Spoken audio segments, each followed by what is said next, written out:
ball rolling, I always introduce myself. So my name is Scott Hampton. I live in Visalia, California, in the Central Valley, San Joaquin Valley, as we call it here. It's an agricultural area, and I'm pretty much right in the middle of Bakersfield and Fresno, and I'm just west of Sequoia National Park, and just northeast or southwest of Yosemite National Park, along with Kings Canyon. That's right up there by Sequoia National Park. So if you guys are familiar with California, that's where I'm located at. This is what we made last week. Oh, the bottom's missing. And I just need to glue it all up and put a finish on it.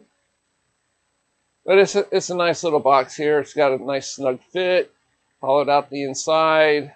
Did some sanding in there. And so far the lid hasn't moved. It feels exactly the same. The big thing about making boxes is you need to use dry wood. When you make the lids and you use wet wood, the wood's going to move on you as it dries, and the lid will never go back on, or if the lid is on, you'll never get the lid off. That happens. So today is more advanced. We're going to delve into a couple of different designs, a little more complicated, but fun nonetheless. The first one I'm going to do is it's called a 3-corner box. It just sounds kind of odd because you start out with a cube, which has 4 corners all the way around, but you do end up with just 3 corners when you're finished. So I'm going to flip my camera over. All right, so this is easy, kind of weird to mount. You're not using any spur drives. What you do need to have is a live center, though, without the point in it. And what you want to do is you want to place one corner in the headstock, just like that. And we're going to bring up right across from the other one here. We're going to bring up the tail center. And we're just going to bring that other corner right in. And we're just going to tighten everything. Make sure everything is really well locked down. Okay, that is not set right in my headstock. I need to adjust that. You gotta make sure everything is centered in your Morse tapers. As you tighten this down, there we go. And as you tighten down your live center like this one, it's going to dig into the wood, which is what you want.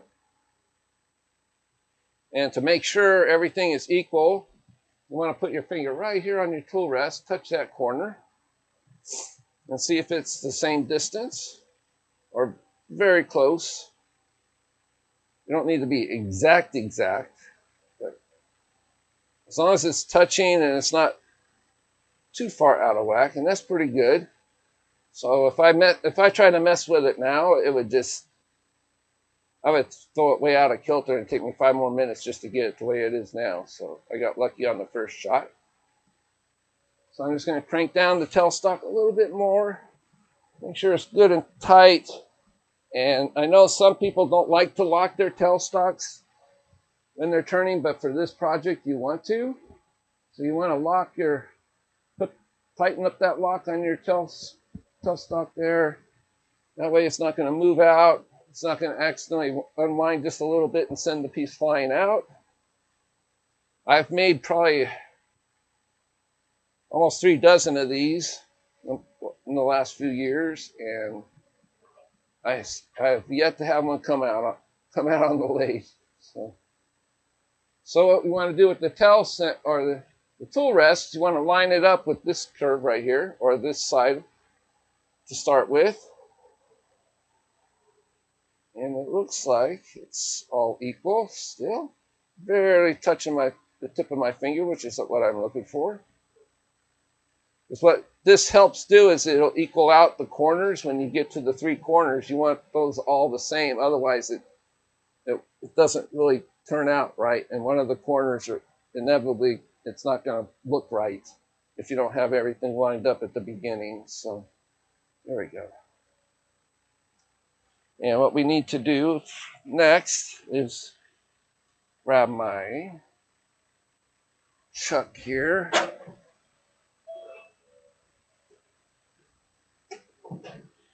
And I want to, it's kind of hard to see this from here, but you want to just get some calipers.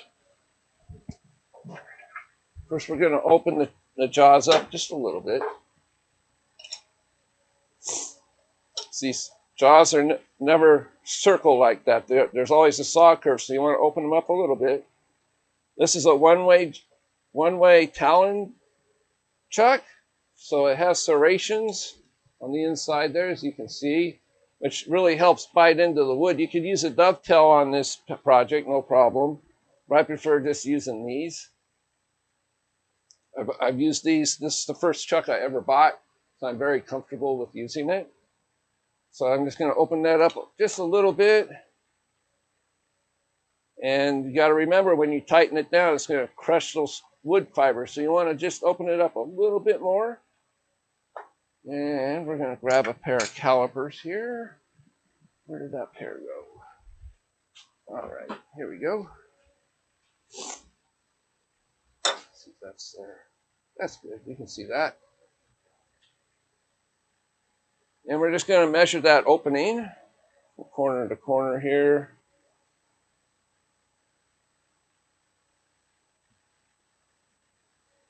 That one's done. And then we want to do one more caliper. So set it up over here. We want to use these type of calipers right there. So when we're measuring the tenon on here, we can just feel it, make sure it's the right size. So we're just going to shrink this one down. Open a little too far.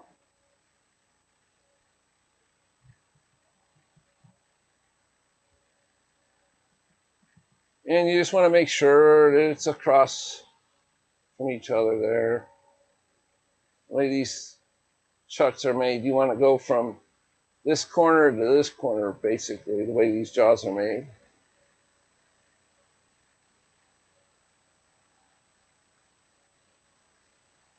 All right, there we go. Perfect. We're going to put this aside for now. And we're going to start shaping this. Again, adjust that. You want to bring up your tool rest to center height. And for this, I'm going to start with using a bowl gouge, just a 3/8 bowl gouge or a 1/2 inch bowl gouge. That's because these kind of, is that a spindle or my bowl gouge? Let's see here. That looks like a spindle gouge. There you are.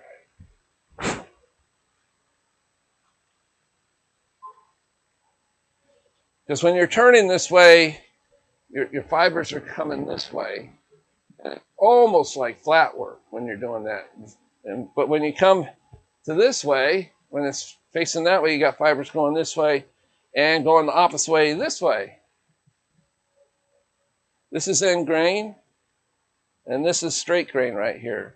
So you got different directions constantly of the grain direction. So you want to use a bowl gouge. It really works well for this. So we're just going to make sure when it comes around on center, when the tool handle is, let's go to, you want to make sure the tool handle is parallel with the floor or the bedways, and make sure it's on center when the wood is coming around. So I need to adjust it just a little bit higher, not much. And you want to make sure your tool rest isn't going to touch that spinning live center on your tailstock either. Okay, it's a little too high. You can be a little too high above center. I want to make sure this is there. Next thing I want to do is I'm going to mark. I'm going to put a mark on my tool rest right where that corner is, so I know where it is when I'm turning this. I go past that and I'm cutting air. I just want to make sure of that. That way I can keep my fingers away from that area right there, and I just know this is going to be the cutting area here. So let's turn on the lathe. Always started it slow. And I'm going to go back to overhead. This is going to be the best view. Let me see if I can do see if I can put that there. There we go. Down in that right corner, you'll be able to see how I'm moving the tool, plus see what's going on up here. And I'm going to move that picture just a little bit. I'm going to put it up into the upper corner. So I'm going to run to my computer real quick and just move that up here. There we go.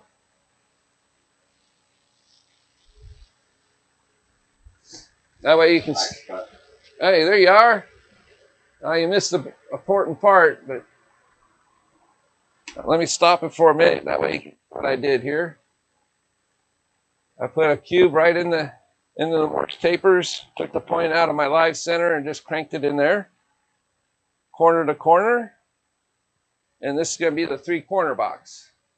So I adjusted my tool rest. I put a mark on my tool rest so I know where that corner coming around is.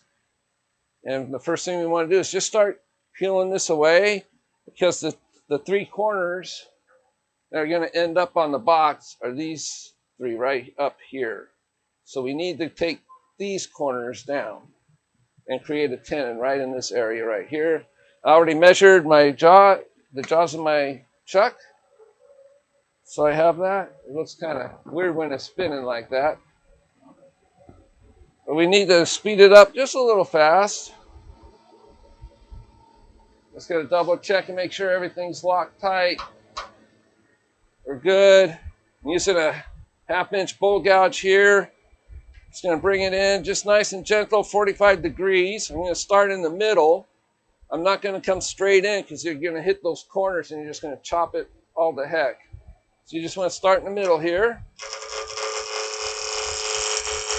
Just nice gentle cuts to start.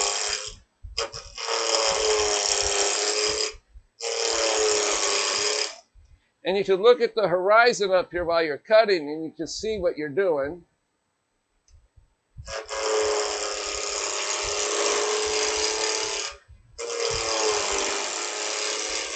And you can see that corner kind of disappearing there on the camera.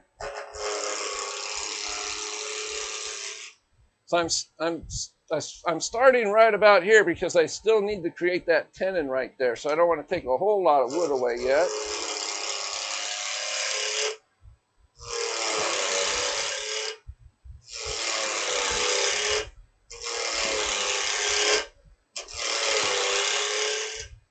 All right, so we need to adjust my tool rest, adjust the angle around so we don't have a whole lot of overhanging.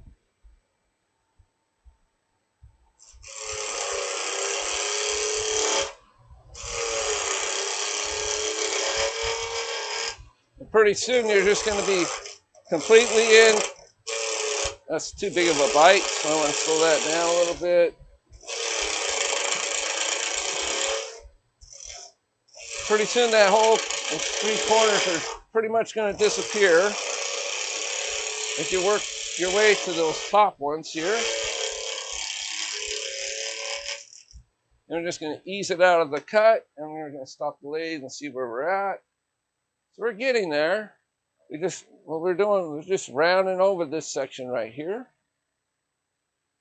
And we are still good. I'm going to double check with my finger here to make sure we're on track. That's good. A couple more passes this way, and then I'm going to create that tenon.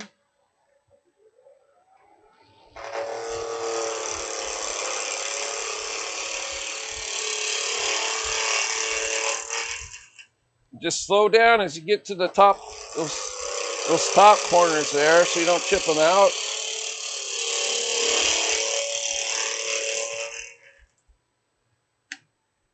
All right. What we want to do now is just create that tenon right here. I'm going to grab my parting tool and those calipers I used to measure the chuck jaws with.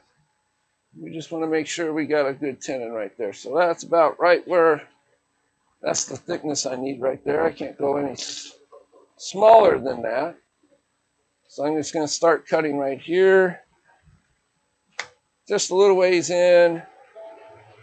I need to adjust my tool rest. This is kind of a bad angle there, so we need to adjust it back around. Give it a spin, make sure the upper corners aren't going to tear up. Don't worry about this tear out right now. That's all going to get turned away when we reverse the piece. I'm just going to bring this in.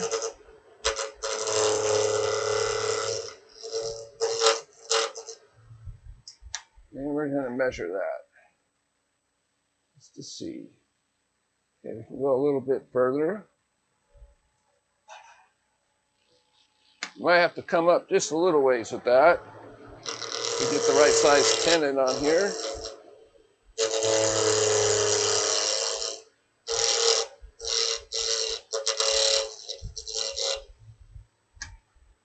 And we'll adjust that as we go. Okay, that's where it's going to grab right there.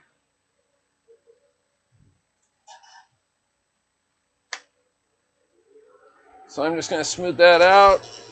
The jaws on my chuck are straight. They're not dovetailed. So you just want a nice straight tenon. Nice sharp corner. So this flat area right there will rest on the face of the jaws.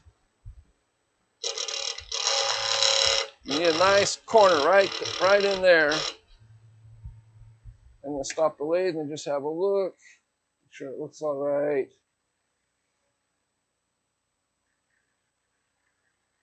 Okay.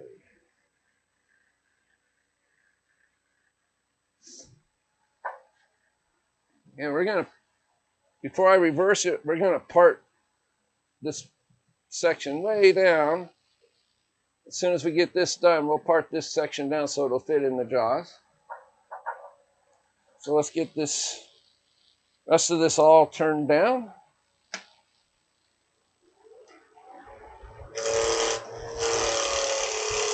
So I'm just going to kind of create a, that turn came loose a little bit, so I'm going to crank it a little bit tighter.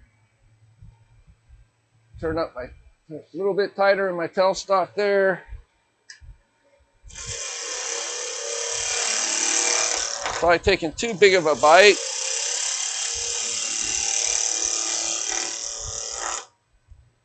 We're just going to create a nice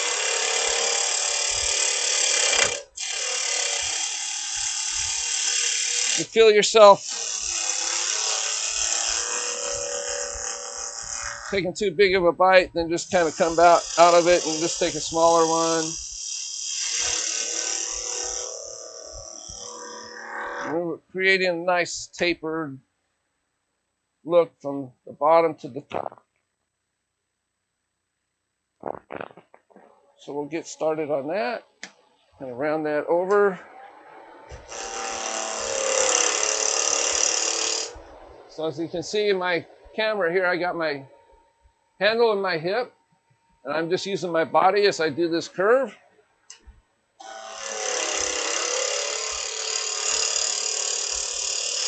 The flute of the tool is still at 45 degrees.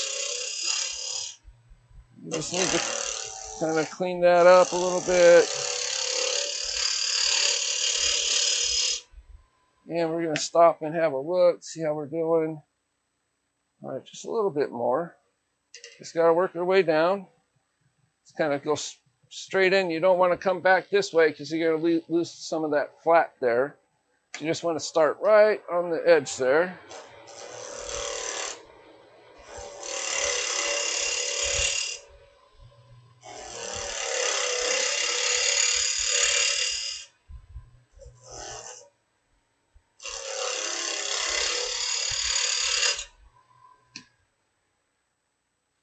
Almost. So what I'm going to do is I'm going to come back and do a push cut this way just to clean that up. Hopefully that will get rid of those flat areas a little bit quicker. So we're going to come in, part way in, and we're just going to do a push cut. Tool is at 45 degrees. We're fighting against the wood just a little bit more.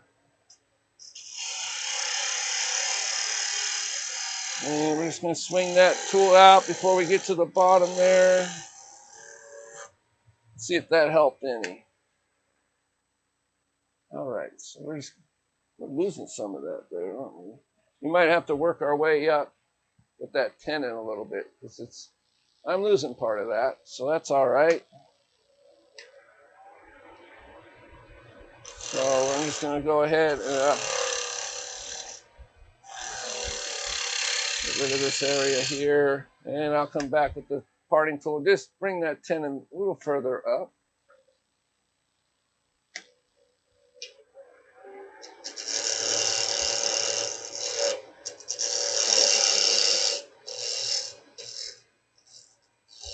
So I can part this off before we take it off the lathe here. I'll just part it off right in that area.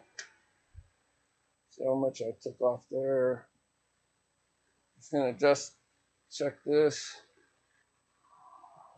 Okay, I can take a little bit more off. That's good.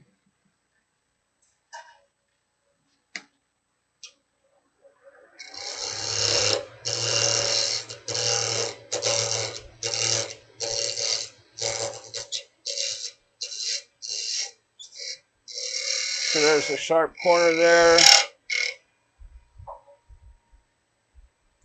Do a measurement again. A little bit deeper. So I'm going to start back here and do that measurement.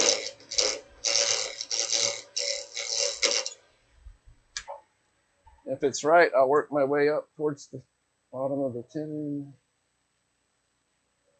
That is too small, actually. So I need to go like half of that.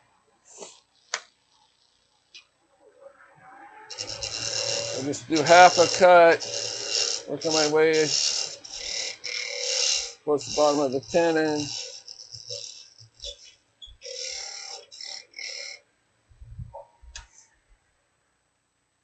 see.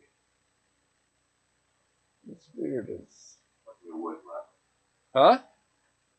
Plenty of wood left. Oh yeah, you gotta adjust this thing when you're doing these.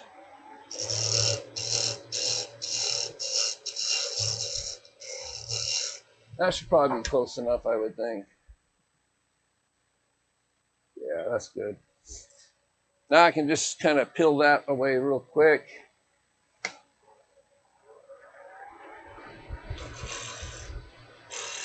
Get rid of that part.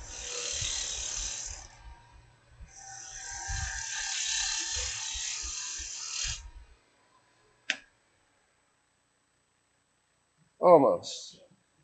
That's a big flat on that side, though. That's...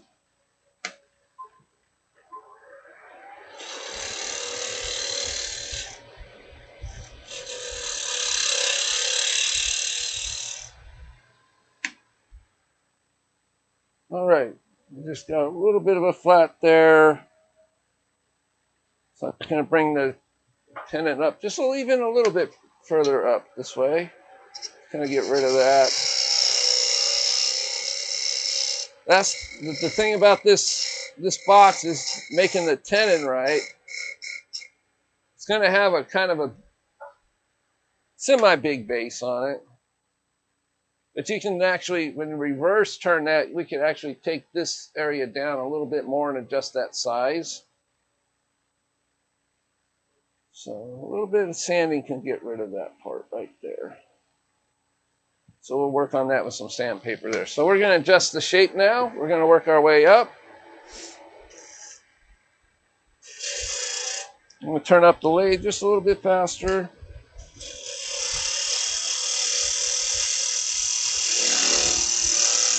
There we go. I'm just going to keep picking up these cuts.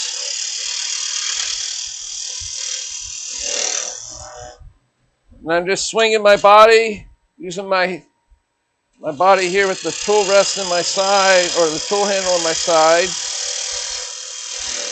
You're going to get a much smoother cut than having your elbows and arms flaring about.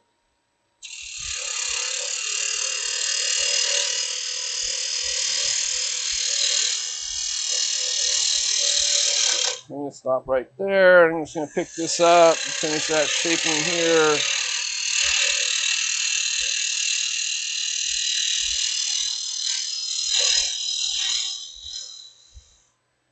Then we're just going to stop and have a look. Use my hand to feel that shape. Make sure there's a flat spot right in there that I can feel it, that I can see it. I just want to come back and just kind of fix that area up.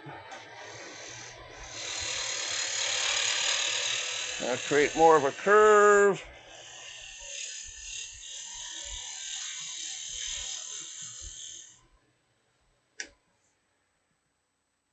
And there's a little bit of a bump right there, so I want to get rid of that.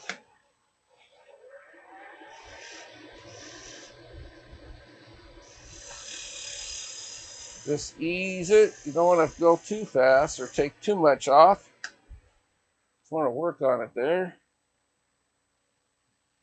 All right, still a little bit.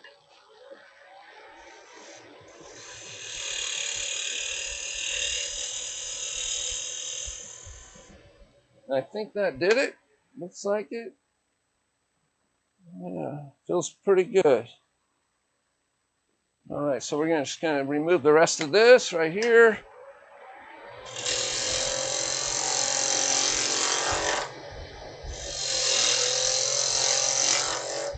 And we're going to try to match that curve as best we can.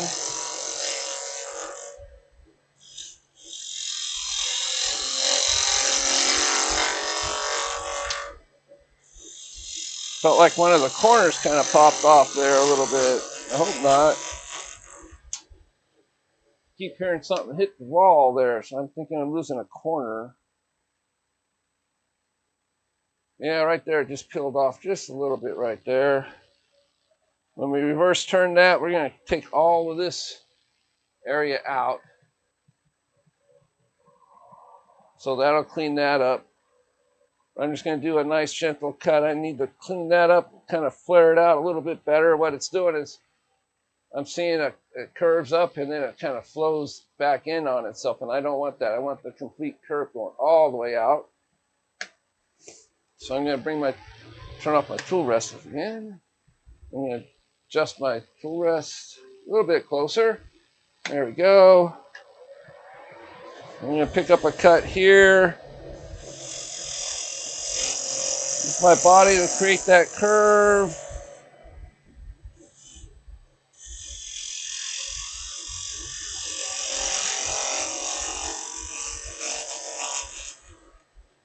Nice.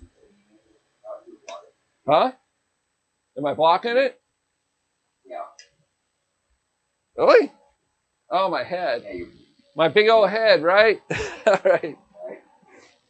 My big head likes to get in the way sometimes. All right, so I got a kind of a bump here, so I'm going to start to cut back here. I'll try to remember that my head.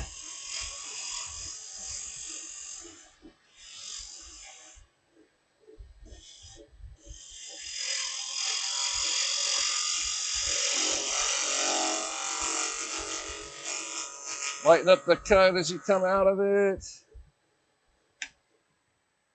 And I still see a little bit of a bump right there. But we're almost there. We're almost got the right curve going here. So we need to take a little bit more off right in here.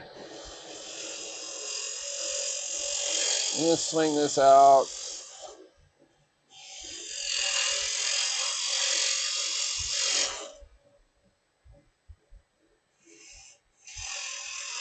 I'm just adjusting the shape right now.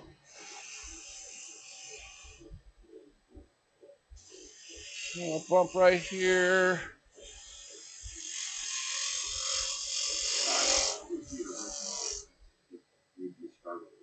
Do what? What was the original dimensions of the cube that you started with? Oh, it's a 4x4x4x4. Just a 4-inch by, exactly 4-inch cube all the way around. You're welcome, Gary.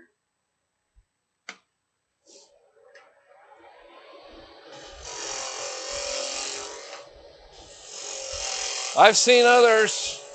I did a demo for this for for a wood turning club. Oh man, back in 2016 that I was a member of, and there's members that brought in their versions of it. And one guy made it like 12 by 12 by 12, made it out of a 12 by 12 by 12 cube, and I was like, man, that's got to be nuts. I would not want to do that. So I still got a little bit of I need to flare this area, this corner here. The rest of that curve feels and looks really good. So it's just this area right in here I need to flare out.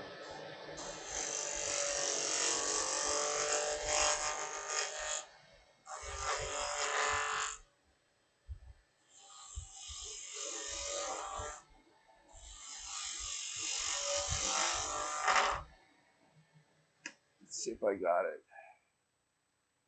It's getting there, almost. So I'm going to start back in here, kind of go a little bit deeper. And then I can swing that curve out towards the points there. This kind of a project, you want to take your time. All right, that's looking better. Still a bump right there. Every time you adjust one part of it, you gotta go back and adjust another part of it. That's the kind of curve I'm looking for. It's just what happens when you're making this kind of curve. And I'm gonna come back in here and just kind of sweep that back into the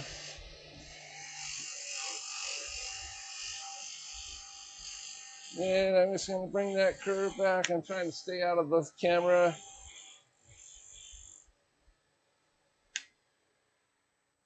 I think we got a pretty nice curve there. Yeah.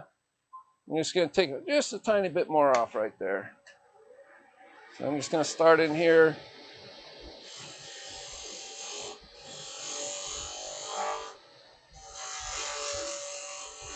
And just really twist my body.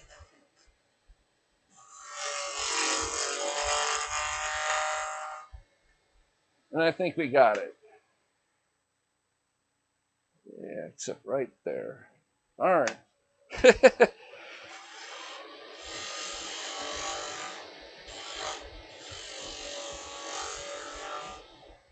Smooth that area out. I'm going to come back here, make everything join together nice.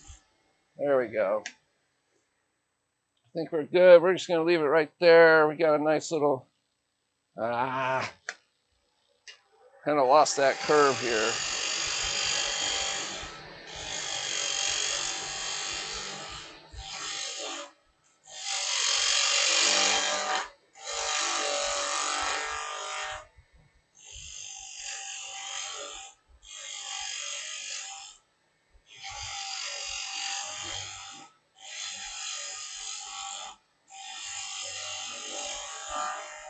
There we go. I think I got it. That looks good. Just going to stop right there. All right, we got a little bit of tear out, so I'm just going to take a really light cut. I'm just going to do a shear cut, which is what you do with a shear cut is you drop the handle down and you just use this wing of the bowl gouge, and it's almost closed, but you don't want to touch this part, the upper part of the bevel, this bottom part here. And we're just going to take it across. I need to drop my tool rest a little bit so I get a better angle at that. And I'm just going to take it and just sweep it across the face here.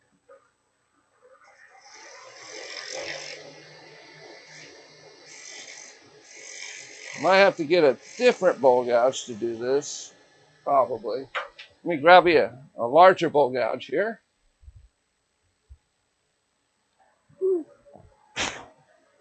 5/8 bowl gouge.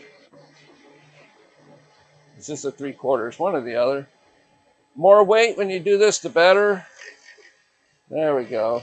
And you should get nice wispy cuts, shavings coming off of it when you do this.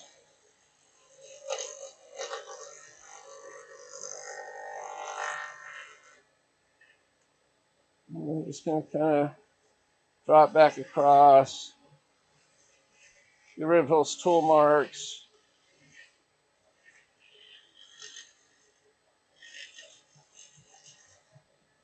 I probably cleaned up any tear out that was there. I need to right in here just a little bit.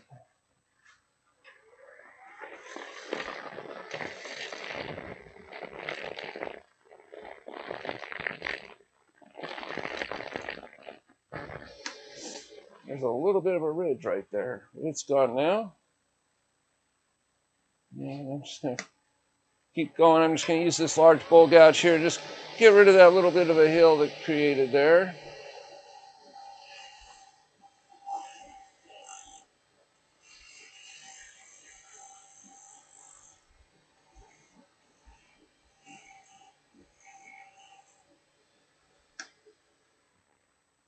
There we go.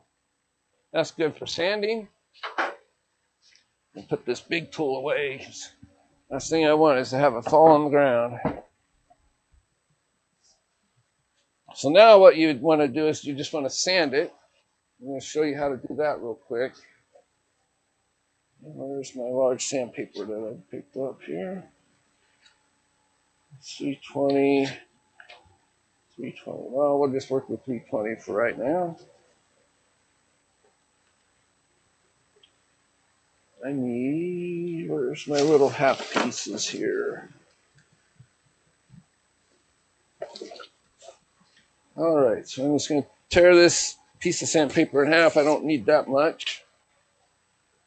And I'm going to take a nice little Scotch pad here, and I'm just going to wrap the sandpaper around it.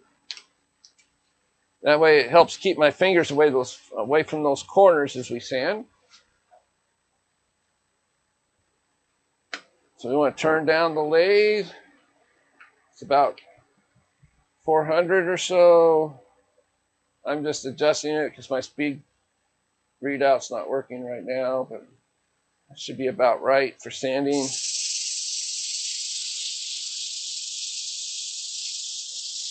So you can come out and do those corners.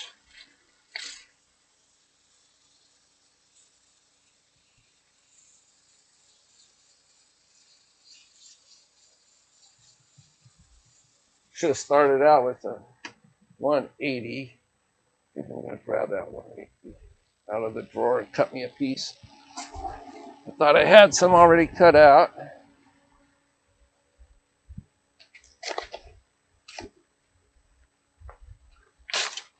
Right. Scissors. So I'm just going to grab me 180. Start with just enough to wrap around that piece. Stop there.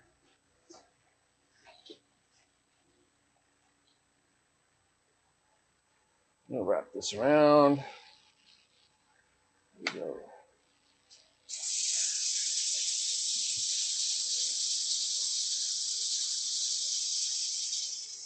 I'm not going to spend a whole bunch of time sanding. I just wanted to show you how I do it. And just lighten up when you get down towards those corners.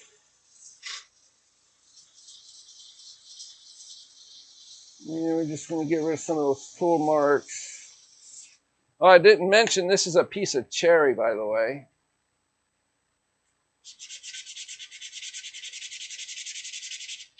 You might have to power sand that depending on the swirls you're getting from the sandpaper. So let me grab where's my sandpaper at? Looking for, I hold it for my sandpaper, my power sander, but I do not see it. Well, we'll just go. You guys get the idea. So this is just going to be a demo piece. So I'm not trying to make a finished piece or anything like that out of this. So now what I want to do, since we got all this nice and curved, took a while, but we got it. I need to part this section off here because that is way too long to go inside the chuck. So I already got it like a ridge right there, and that's going to be perfect for the depth there. And then I'm going to measure that just to make sure that's not more than 1/2 inch deep. All right, that's about 3/8. That's about where I want it. So 3/8 depth on my tenons. That's what I like to do. And if you do 1/2 inch or more, it's going to bottom out in your jaws, and it's not going to fit right. You need to bring the rest out just a little ways here. It's going to be a little bit choppy, so I'm going to turn it up a little bit faster. Because we're cutting those corners, kind of get those out of the way.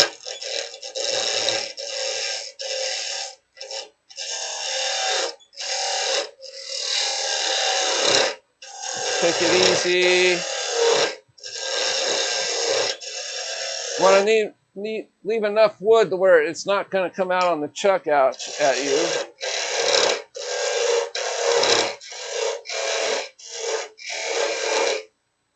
In fact, best thing to do is for a situation like this, put your your face shield on, just in case it does come out. You don't want a broken nose. All right, I'm going to stop there. Grab my pull saw here. And there's between 1/2 and 3, 1/2 inch, between 3/8 and 1/2 inch right there. So I started the kerf, and now I need to back off the tailstock a little bit. Otherwise, this little saw is going to get stuck in that kerf and get jammed up. There we go. We should be good to pull that out. You don't need to worry about that little nub. It won't be in the way when we put it in the chuck. All right.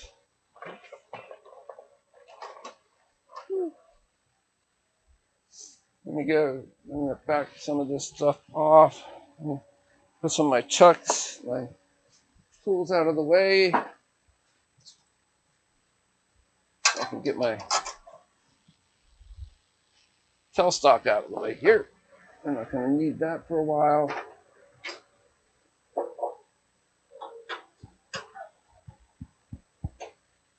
There we go. Into the drawer so I know where you're at. And, all right, Talon chuck.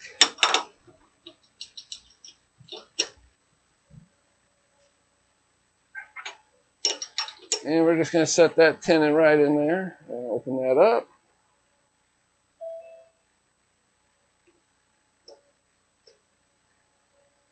Right, there we go. Now we're just going to crush it down pretty tight. And as you can see, the flat on the tenon on this side is resting against the face there. All the way around. You don't want any gaps.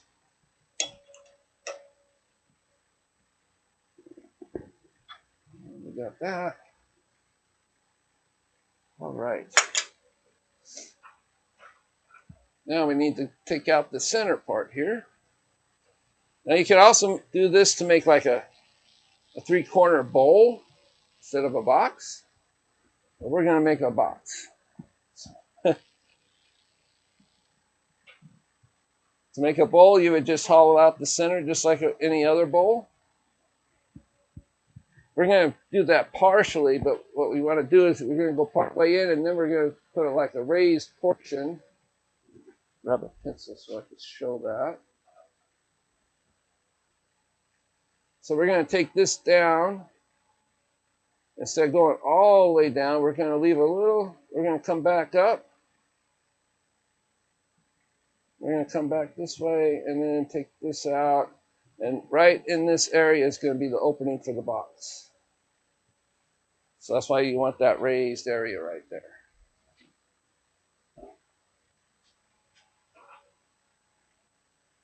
adjust the tool rest right at the right spot. And I'm going to grab that marker again so I know where these corners are coming around at me.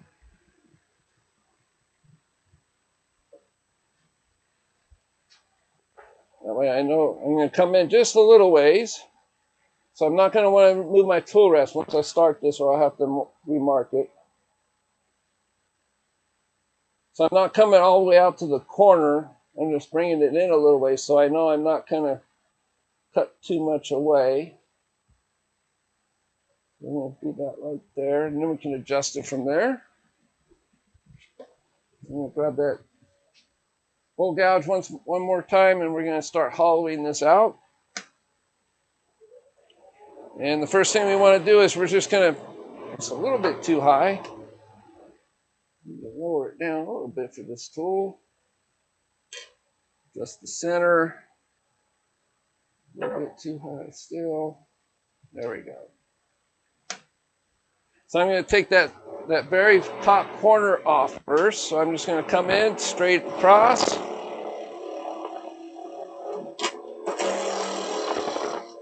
And that is kind of in the way, I think. Is that a good picture? You guys see that? Yeah. Okay.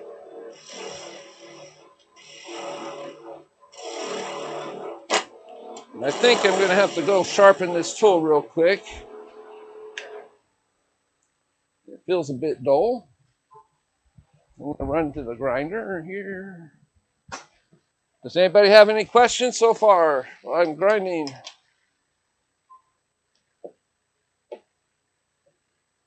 No questions? All right. All right. I want to make sure.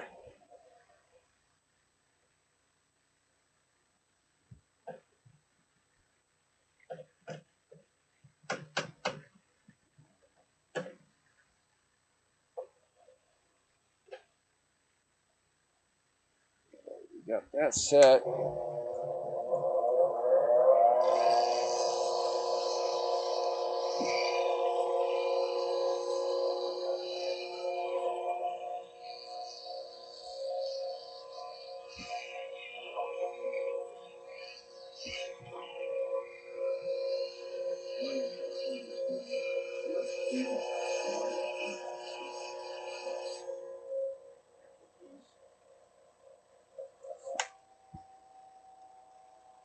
No, I didn't hear that question. What speed did you start at initially? Oh, when I had it reversed the other way, it was like about 2,500 RPMs. Okay. Because you're cutting what's called cutting air more than wood. If you go too slow, what's going to happen? Your tool's going to come around and it's going to break the wood. It's going to just chop it all to heck.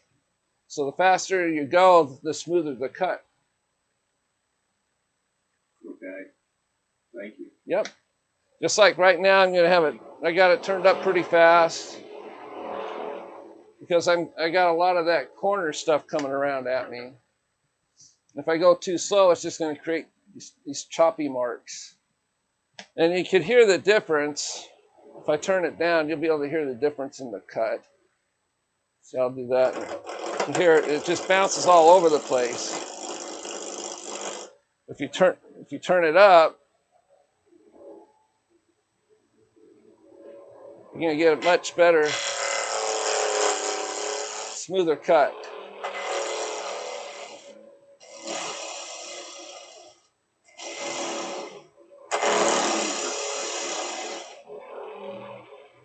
Oh, was there one more question? No? Okay. No question. I was just saying speed is your friend. Yeah, especially making a piece like this, yeah.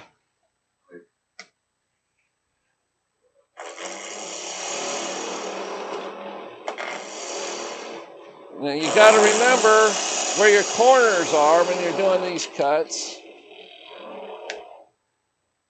You got to watch that corner there. You don't want to bring your tool past this, or you're going to start taking those corners off. beyond these marks right here that I left.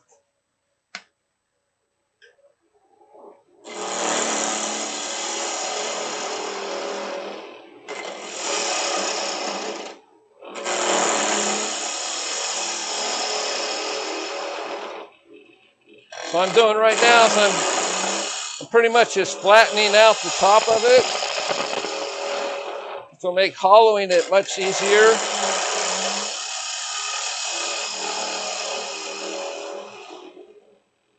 Once we get the top part flattened out, it's almost like hollowing out a bowl to a point. So we're almost there, getting there. And then we'll start hollowing it out, and these areas right here will start disappearing.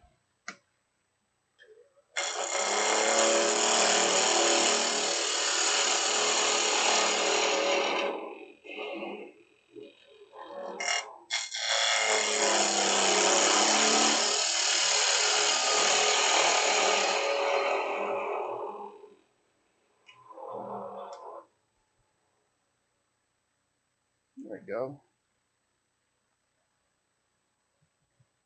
So we got some choppy stuff here, but we'll get it thin enough to where when you sand that area, it'll clean all that up. So what we want to do now, we're at that point now where we want to start hollowing it out. So we're going to turn the tool rest a little bit more on an angle here. Make sure the tool is still on center. Yep. We're just going to start working our way from the center out. Just like this.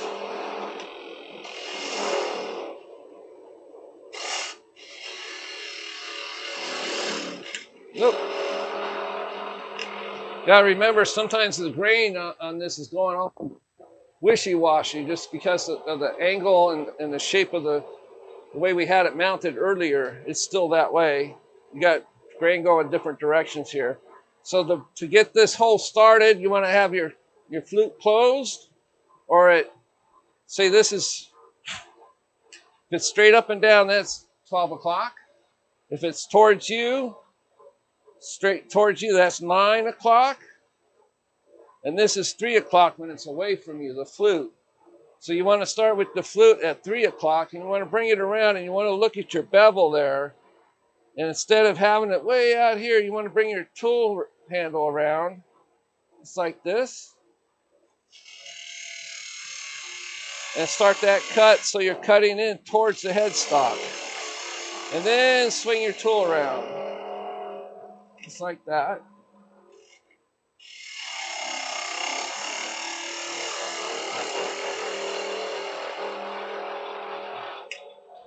And I need to turn down my lathe just a little bit, getting some vibration. I'm going to use a larger tool. So hopefully I won't get as much vibration. So I'm going to grab me my big bowl gouge again. And I'll get some of this done, but not much because it's going to run into my tool rest. Oh, didn't have it closed. That's what happens when your flute isn't closed before you touch it. It's going to skate back on you. And that's not going to work for this tool. Handle's too long on this one, so I'm going to grab me a different one. Let's see here. I can change this handle out to a smaller one. Yep. So I got two handles here. This is a spindle gouge here, so I'm going to switch handles out. Take this one out, put this back in the tool rack so it doesn't get lost.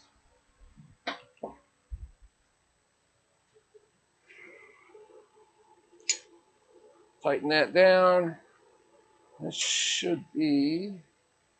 I am going to do something here. I need to slide my tool rack, my tailstock back just a ways. There we go. Make sure it's, when I swing my handle, it's not going to hit. All right, so we're just going to grab this.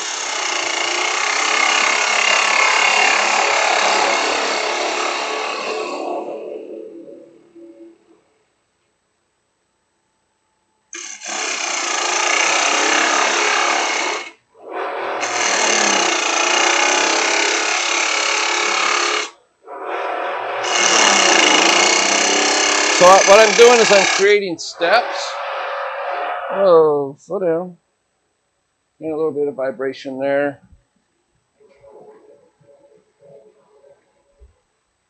I'm going to create steps going down, and then we'll continually work those steps down until we're at that spot where we want to be.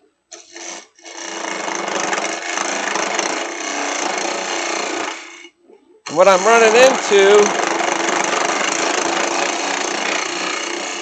is I'm running into those corner spots right here.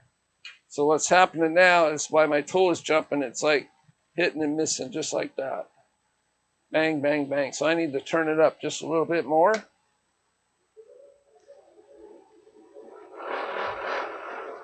I need to tighten that up right there so it doesn't vibrate. My tailstock was vibrating a bit.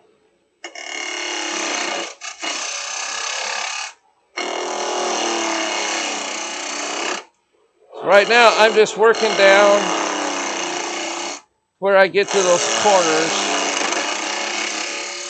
I'm going to stop there and have a look. I want to make sure my tool rest hasn't moved, which it did a little bit, so I need to bring it in. There we go.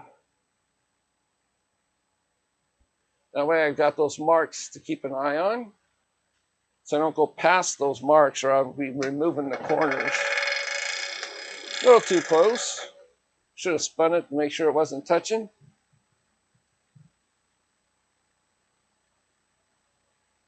There we go. No, I shouldn't hit. There we go. Good. That's a little too close. My bevel was actually sitting on the tool rest, and you want to bring the tool rest back so your bevel isn't actually on the tool rest where it's going to kind of tilt. And just need to get that adjusted right. So you're back far enough.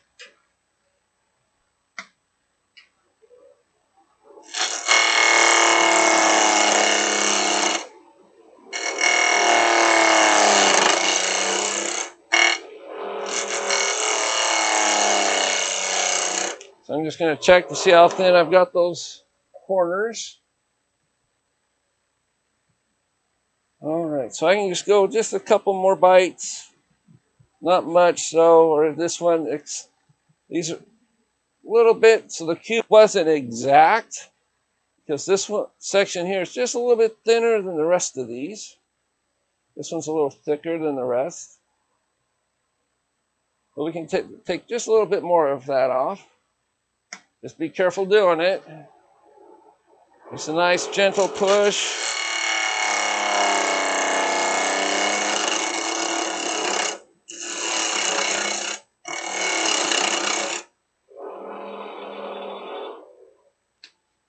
Felt like my tool rest moved, but I don't think it did.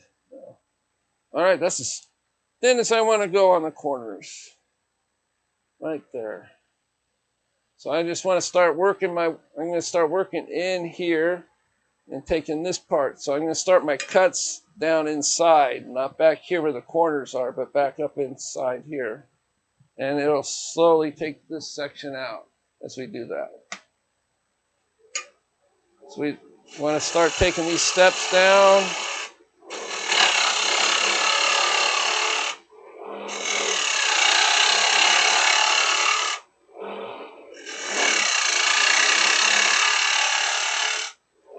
So I'm just taking it, I've got the flute closed, and I start to cut, and then I open it up a little ways until I get a nice shaving, kind of like the sweet spot of the cut.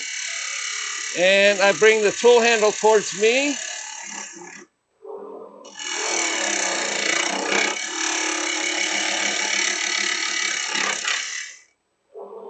And I need to swing the tool just a little bit further away, so I need to get a little bit, my hip a little bit closer to the bed.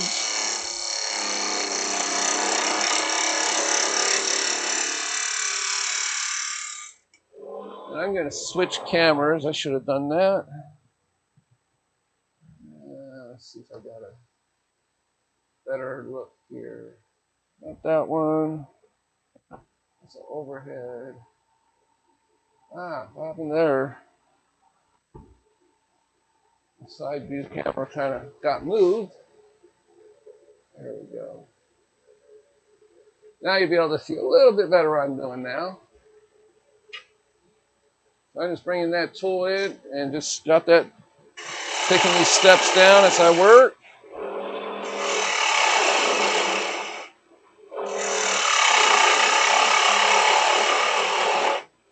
Create some more steps as you work your way down.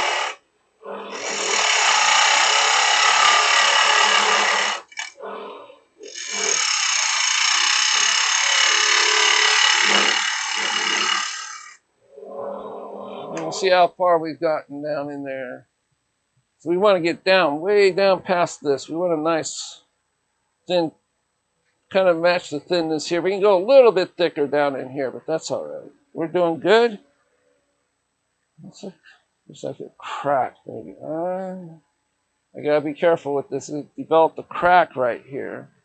So I gotta do a little bit more gentle cuts. I'm gonna adjust my tool rest a little bit, make sure I keep those lines lined up with the corners. The tool rest a little bit closer. All right. I'm gonna back it up just a little bit.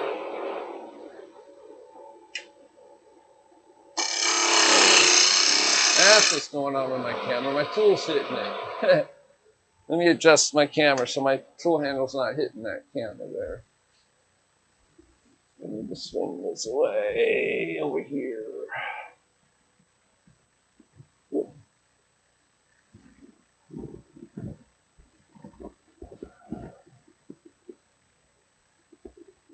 This is kind of, sorry about this. All good. Just get this, you guys can see what I'm doing. There we go. And my tool handle's not going to hit it anymore. And so we're just going to take a little bit more of this away. Take some of these steps down.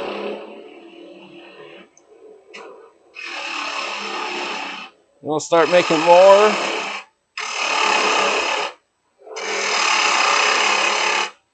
We're going to come around and grab this step right here.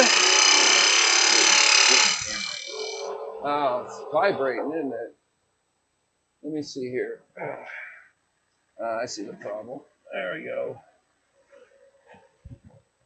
I discovered a problem.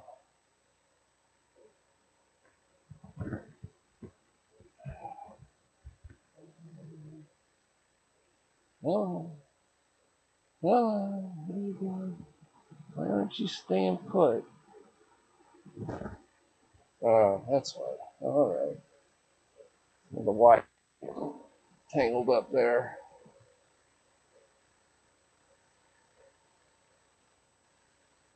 There we go. Now we should be all right. The stand that the camera is on kind of moved against the lathe when I was adjusting it a minute ago. So the vibration is making it go crazy.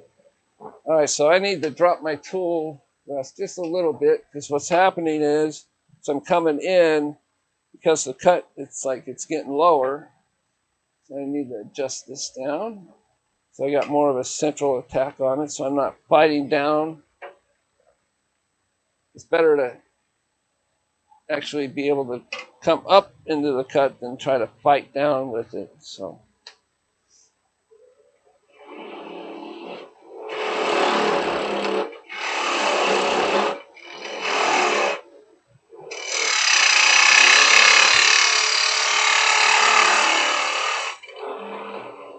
And we're going to bring the tool around, pick up that cut.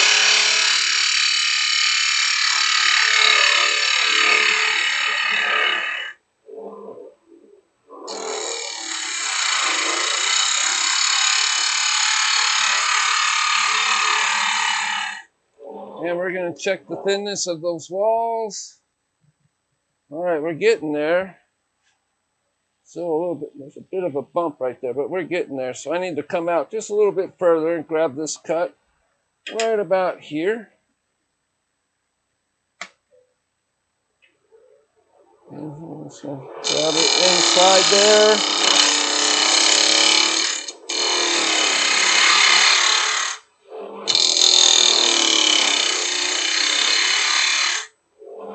And you can hear how thin it's starting. The sound of the cut is getting lighter and lighter. It's getting more of a high pitched.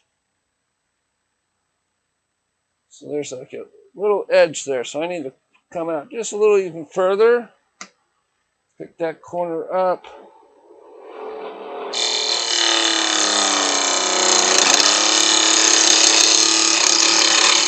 And go all the way down until you're in solid wood.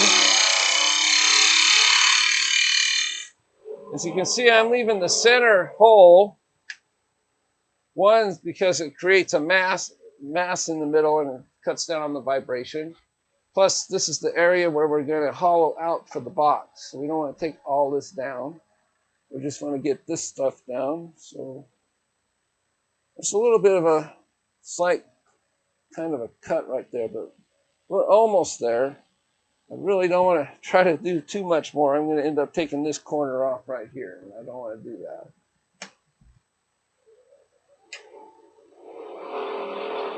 So I'm just going to come in.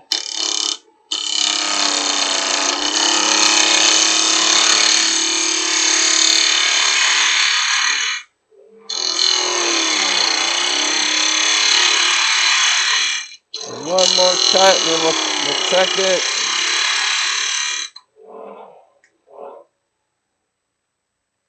So it's got a little bit of a kind of a weird cut right there, but I don't want to take any more off it, so we can hand sand that up down. So what I need to do is just start doing the cuts a little further in. As it comes around, it'll take a little bit more of that off. And just make this area a little bit thinner right in here. So I'll start to cut a little further inside.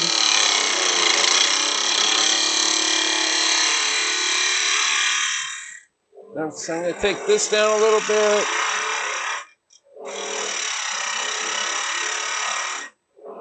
And come back and take that cut.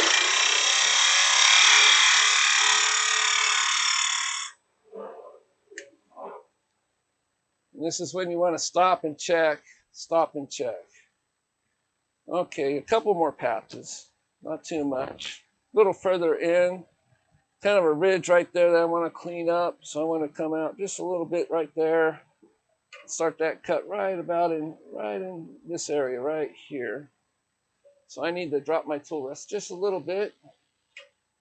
So I'm not fighting it like this. I'm bringing the tool in this way.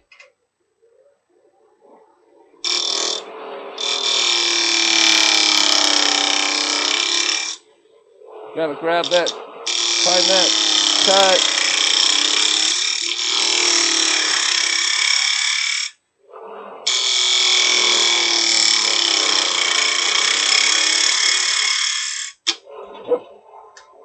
Kind of touch my tool coming out. All right, so we're about where I want to be. Let's go just a little bit thinner, I would like to, but I'm just worried about this one corner right here breaking off if I do. Maybe if I just start the cut just a little further in, right there.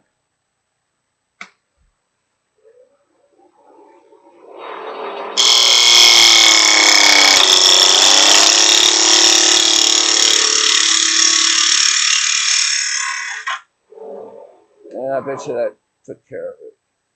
There we go. That's better. Nice and thin. I'm going to stop there, and now what I want to do is just clean this area up so we can hollow that out. So we want to take down this step here.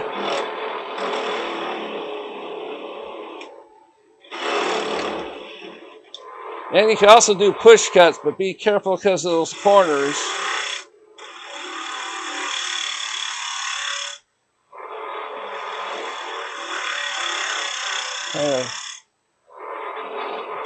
Work your way out just a little bit, and then we're going to come back in, kind of smooth these out. And what we want to do is bring that out and then swing the tool way out. And then bring it back in towards the middle. Take that little bump out of the way. There still looks like a ridge right there, so we want to get rid of that.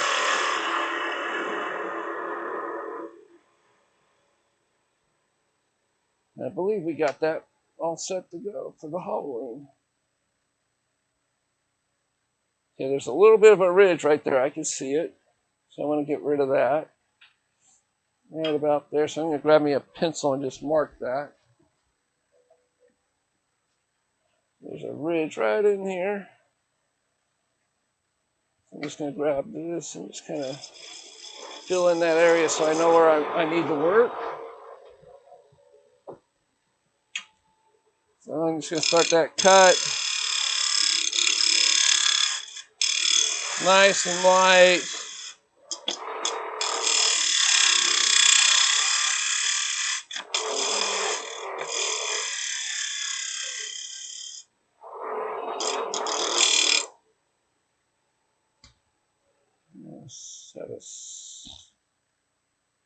All right. So that shouldn't have happened. That was a pencil mark came off on my tool and on my bevel, and it created that mark all the way around. So some sandpaper will get rid of that. So let's do some sanding. I lost that corner. There it is. It's gone. It's a little too much. Darn it. It's not much you could do except sand that area down by hand. Kind of work it around. If you got a Dremel tool or something, you can carve it smooth. Create a point there.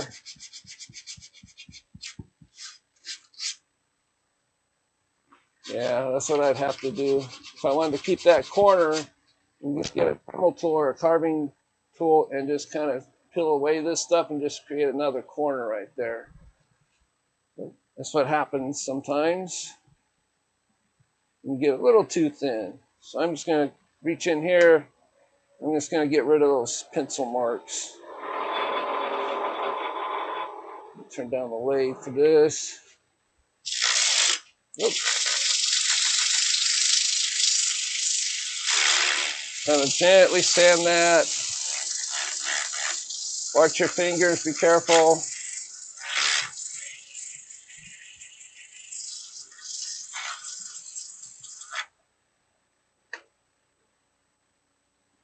I got rid of most of those some marks there.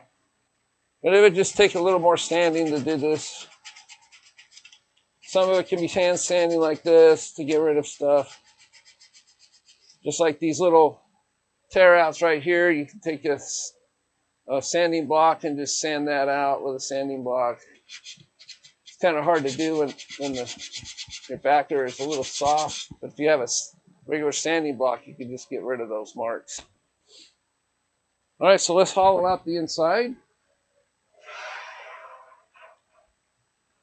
And we're going to bring up the tool rest, make sure it's not going to hit the corners when you do.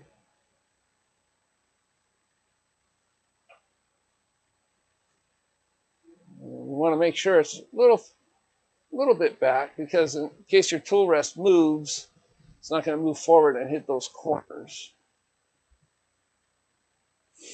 All right, so same thing. I'm going to start with the cut here. I'm going to grab me probably a spindle gouge, and we'll see how that works. There's a good spindle gouge here. And we'll see how well this hollows it out. I might have to switch back over to a bowl gouge.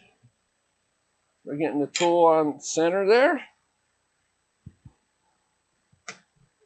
And we're just going to kind of drill a hole. We're going to put the tool at like 10:30, not 9 o'clock towards me, about 10:30. We're just going to go straight in with it right on center. And then we're just going to pull back towards you using this part of the wing of the tool. Sort of like when you're wood turning with end grain.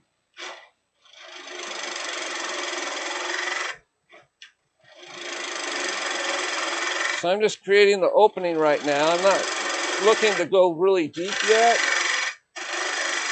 I just want to create the opening size.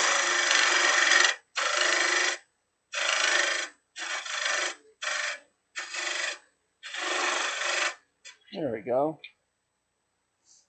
And I'm going to grab me a carbide tool here, and I'm just going to create a shelf, or just kind of a little straight parallel cut straight in.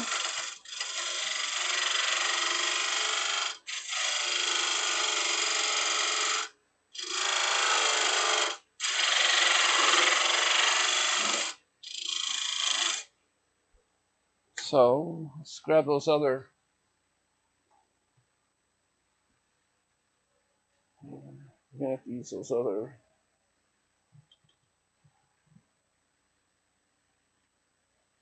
Use another set of jaws, another chuck that has pin jaws in it, because we're going to use those to open up in here so we can reverse turn it. So that's why we have the parallel part right here.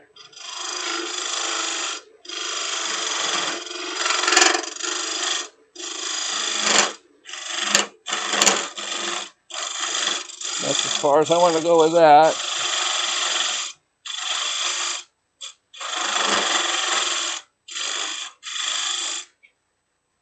And then we're going to grab a round nose carbide tool.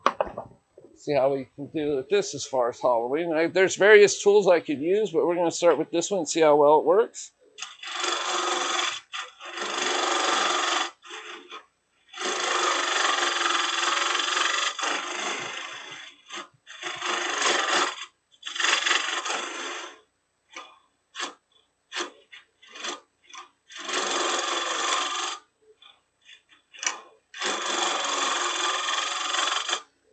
And let's try a different tool. I'm going to use a different kind of carbide tool here. This is made by Hunter. It's a different kind of carbide. And instead of like a scraper type, this is shaped like a cup. This is micro carbide, and it's very, very sharp, but very, very brittle. So you got to be very careful with it as far as banging it on something, because it'll just shatter. But these are really, really sharp, and they're great for getting down in areas like this. So I'm going to grab me my smaller handle here. Yep. Take this gouge out. And would a round nose scraper work on that as well? Oh yeah. I'm gonna go through a bunch of them just so you guys can see what's going on. Different. I'll grab that one next. I'll grab me a round nose and see how we do with that. I just want to show you guys the various tools you could use. So we use the carbide. Now we're going to use this different kind of carbide.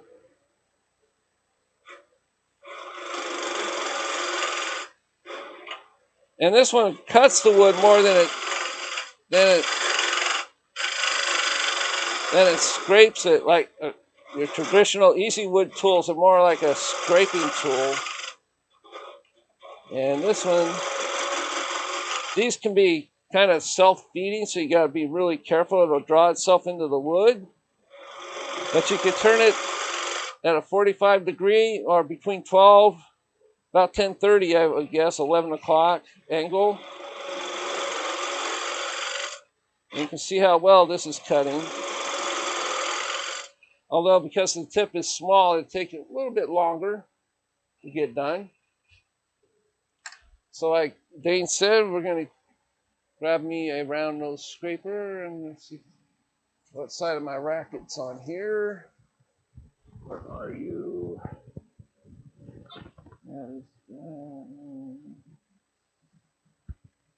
There it is. All right. So we got ourselves a nice round nose little scraper here. And for this, we need to raise the tool rest up a little bit. Because of the attack of angle. For a scraper, you need to have the handle up and the head of the end of the tool on a downward angle. So you need to have this part up. And when it's like this, you need to be on center. And we'll try it at that angle there. If it's not, I can adjust it. And you need to have a burr on the end here, and it feels like it. This one does. If it doesn't, I'll just run to the grinder real quick and put one on it.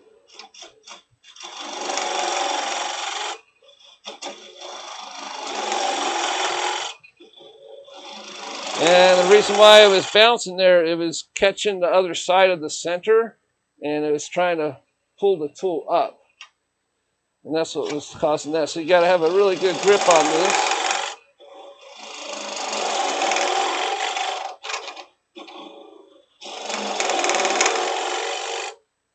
So I can turn the lathe up just a little bit more, probably get a better cut.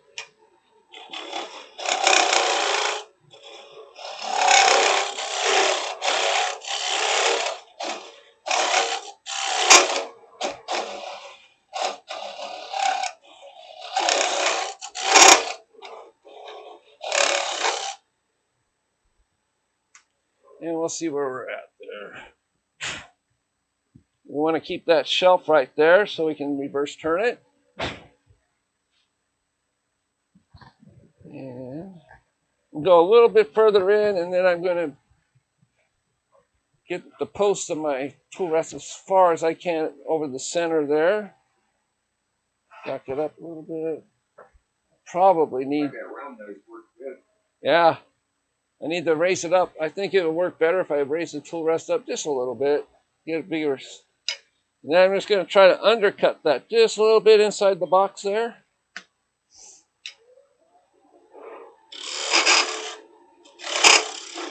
A little bit vibration. It is a small tool, and I'm just trying to get that little nubbin out of the center. That's why it's jumping around. So I'm kind of tilting this onto the corner on the tool rest. It's not flat, kind of a shear angle, and there's less vibration when you do that. It's not as choppy of a cut. The overhead view, I think it'll be a better viewing experience. The overhead? Yeah. Like this? Yes. Well, I could do, let's see. There, how about that? There we go.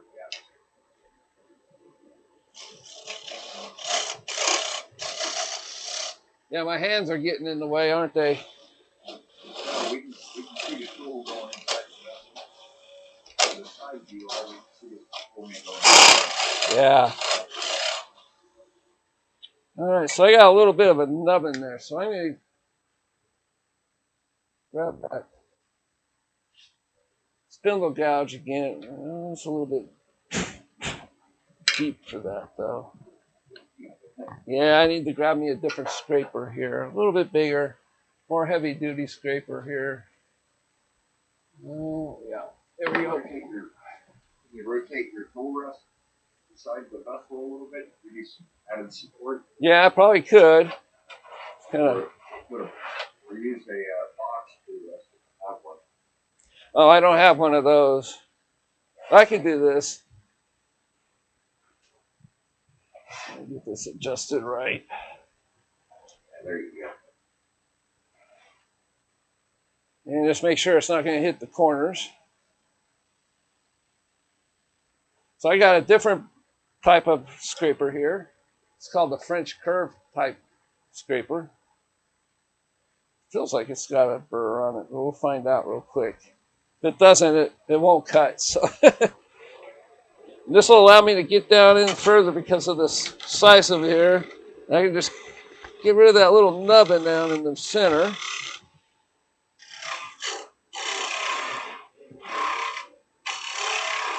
And so you can see this is a bit less vibration compared to the smaller round nose. And we're going to stop and stick our fingers in there. I'm not going to go too deep with this one.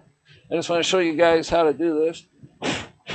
I mean, you can keep working at it and get that undercut. I know it's kind of boring to watch. But that's why I wanted to show you guys the different types of tools. So I can go a little bit more undercut with this tool. So let's try that.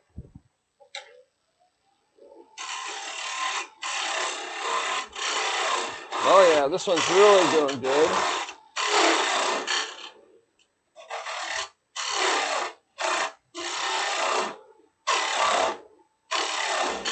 And then round over the bottom there. See how that feels. Okay, there's a nubbin in there, so I need to get rid of that. I can see. Where are you? Yep, there you are. So to get rid of that little bump in the middle, you want to come up from the bottom. And once it starts cutting, work the tool towards you.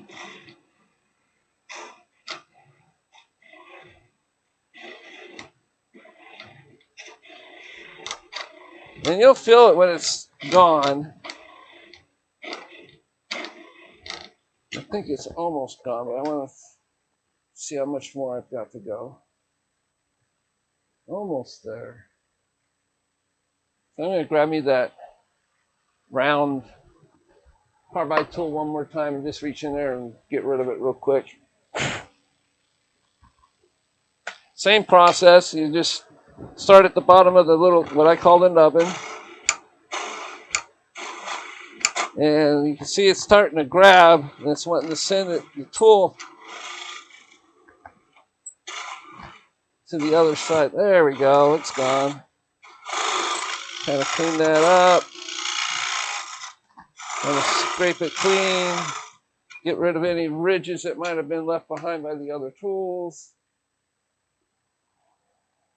Almost. Still a slight one. I hate those little nubbins in the bottom.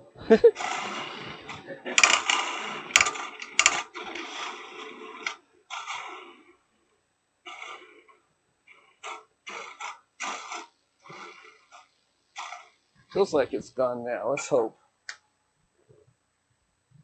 Yep. All gone. You got a slight undercut. Right in there. That little nubbin's gone. I just wanted to show you the various types of tools you could use to hollow out a box. You know, from scrapers to carbide tools to the micro type of carbide tools that are cup shaped, and even spindle gouges will do it. So. Okay, so now we need to reverse this. Then once we get the bottom done, we'll work on a lid for the top. It goes inside there. Let me take this out. I need to grab. The same principles and tools will work for a typical ingrain box as well, right? Exactly. Oh yeah, yeah.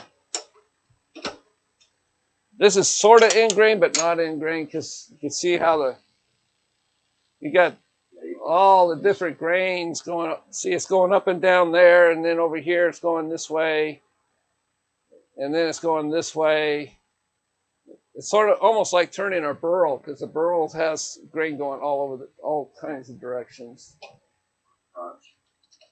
Yep, or a crotch. Yep. All right, so I'm grabbing my chuck that has the pin jaws on it. And that's what this shelf is for. We're just gonna close these down and then open them up. Instead of clamping them down like on a tenon like this, we're gonna open it up like it's like a mortise. You want to get it down in there. Oh, that's a little too small. We're gonna get that sitting on that shelf, nice and steady there. Push down good and steady on it. And we'll snug it up. And then we'll just give it a spin to see how running. Wow. It's running really true. I'm just going to loosen it up and just kind of, it's just a little bit out of true. So what I want to do is just adjust it by moving the wood just a little bit. Let's see if we can give her That made it a little worse, so I'm going to go back the other direction.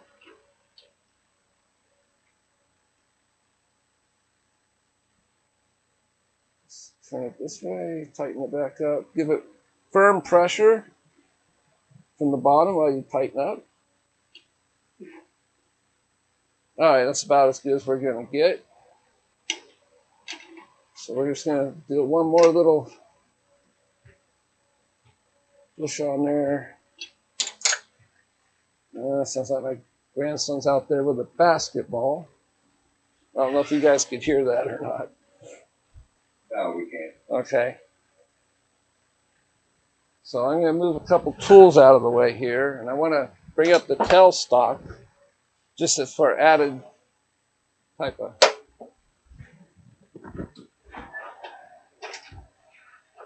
Use the tailstock.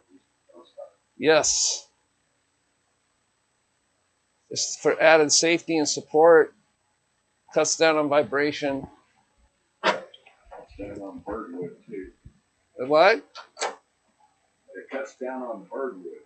Yeah. Birdwood is the piece goes flying off the lathe. Never heard it called that before. Just snug it up. It doesn't have to be real tight. This is to protect yourself. Keep the tool from if it does kind of come loose, it's not going to come out because it's trapped in there, and it's not going to go anywhere. It'll just, to get a catch or something, it'll just spin instead of coming off the lathe. So because the grain is going all wicky-wacky, I'm going to use the small 3/8 bolt. This is a 1/2 inch. I never remember. It looks like a 3/8, but I think it's a 1/2 inch. Yeah, it's a 1/2 inch. I don't know why I keep calling it a 3/8. Maybe because I need a 3/8. I don't know. All right. So the tool rest is too high. You can drop it down a little bit. Want that point right on center there. There we go. So we're just going to do push cuts towards the headstock.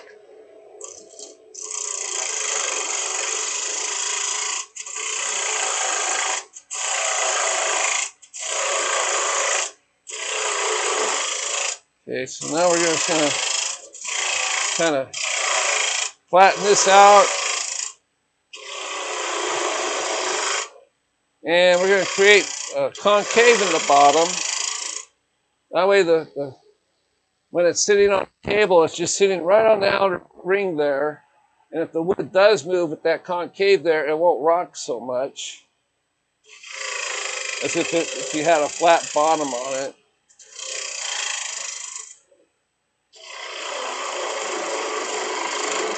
So I'm completely safe here because it is in chuck. It's not going to come out if I go all the way through this little part here.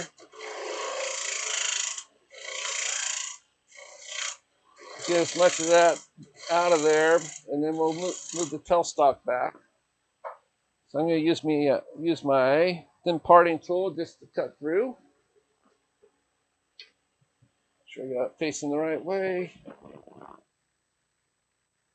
And we'll take the tailstock back and just clean the rest of that up.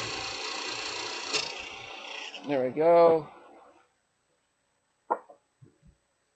And we'll just do gentle cuts from here on out. Real gentle cuts. Get that a little bit closer in there. And we can clean this up. Nice little push cuts.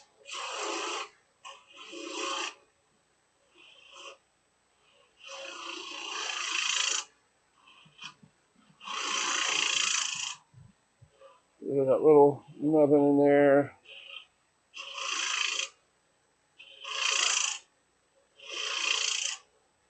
Oh, there it went. I was afraid of that.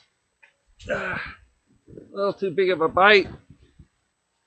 It is all right, though. It did not break. It looks exactly the same. I was afraid it might do that. You just got to be really careful sometimes. I just didn't have it snugged up quite enough. And it's got good solid wood right there, so it's not really going to crack it any. Ooh, I did put a divot in the bottom though. Check this out. That's where it's full. Yeah, so I'm going to clean that up real quick. See what I can do here.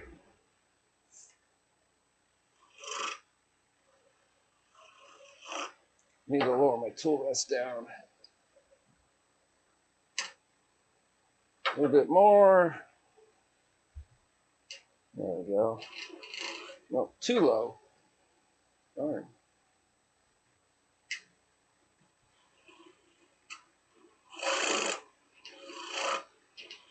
So I'll kind of make this a detail in the bottom. That is way too low. There we go.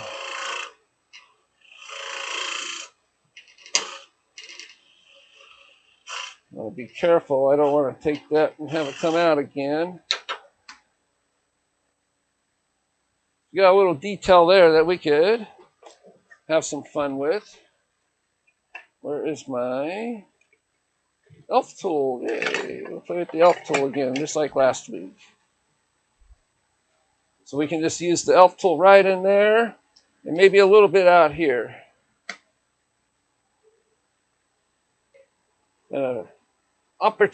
Design opportunity here.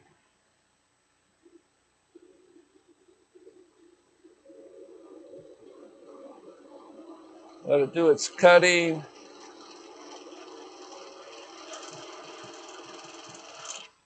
Let's see how that came out. Yeah, we got a nice little flower pattern there. Drop the tool rest just a little bit. We're just going to take it straight across this area.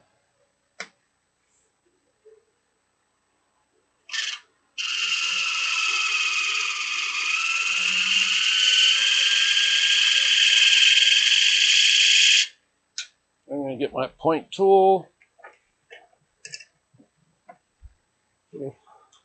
Raise my tool rest up to do this. You're using a point tool, you don't want it, you want it to go straight in. You don't want it to be going up on an angle or anything, because it'll fight you.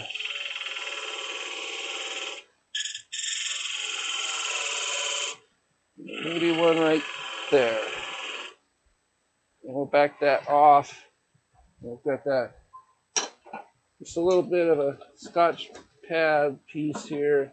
Just get rid of the little flakes that come off. You don't want to rub real hard, or you'll just take that texturing right off, because this does have grit on it. It's just a really fine grit. You got just a nice slight pattern there. It's hard to see it on the camera. You can see part of it right here, but it's there. And if you put an oil finish or any finish on that, it's going to darken that area up. So if you do put a finish on it, it's going to really show up. All right, so we got that part done. And now I need to find my piece for the lid. Got you right here. I need to adjust that a little bit, because I thought this piece would be big enough. Let me see here. It's barely big enough. All right. I have to use a different piece here. All right, so I need to change out my chuck one more time. Make sure this is going to go in my other chuck first. Yeah, it's 2 inches. That'll work. This is a nice dark piece of wood here. I think it's walnut. Looks like walnut. I'm going to cut this out.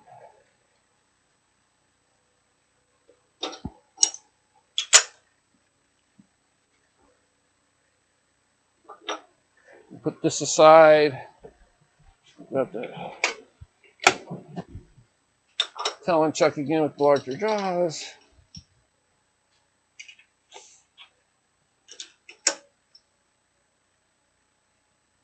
hopefully this will fit in there. It should, just like that.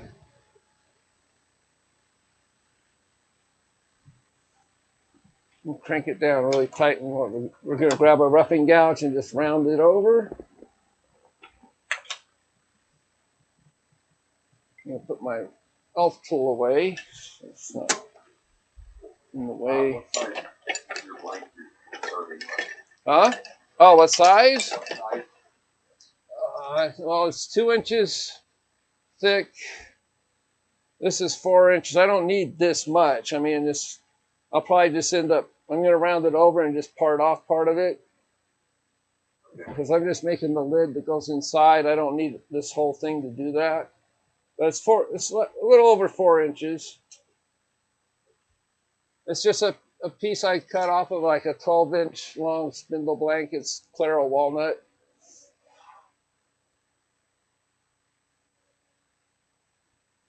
So yeah, so I'm just going to round it over, and I'll put a small tenon on this end. Then I'll slice that off, and I'll put it in the chuck. Let me grab there it is. This will probably work. Let's try my larger roughing gouge here. It'll make quicker work of it. Drop the tool rest a little bit. There we go. All right. Oh, I have to bring up the tailstock.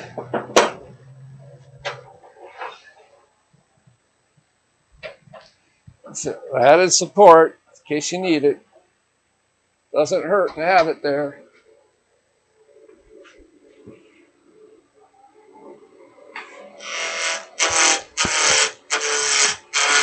And when I'm doing this cut, I start on the inside and work my way out towards the edge. You don't want to come in this way because your tool can grab that corner there and cause some damage.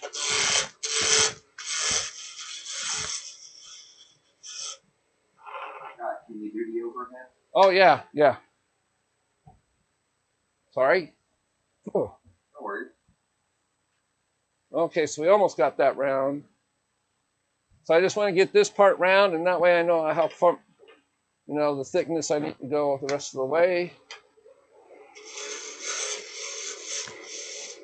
So I'll do a slight pill cut right here. Just to see if I got it round. Good. All right. So I just need to take the rest of it down to that level. And do some pill cuts. Just take all this down.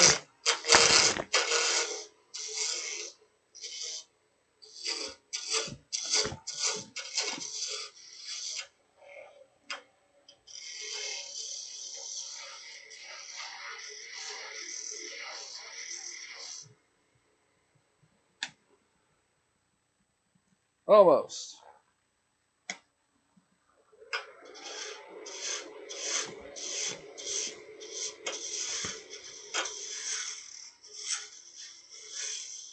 Get rid of that wax that was on it. There we go. That's going to be that's a pretty piece of wood. It's got a little bit of curl in it. Lots of nice dark and light color in it. All right, so I need to grab me my parting tool. There you are. Just clean up this edge right here. If I remember right, I had this set. I wanted for the jaws to sit inside here. Let me double check that. Oh, it's 2 inches. A little bit smaller than that. I'm adjusting my calipers so I can get the tenon the right size.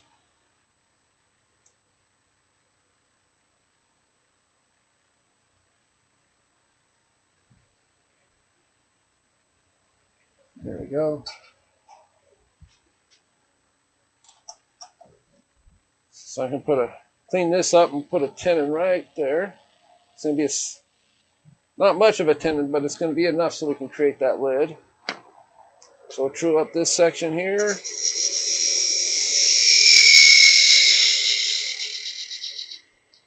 And we're just going to go just a little bit down. And we'll check that with the calipers. Not quite. A little bit deeper. You can widen that up now.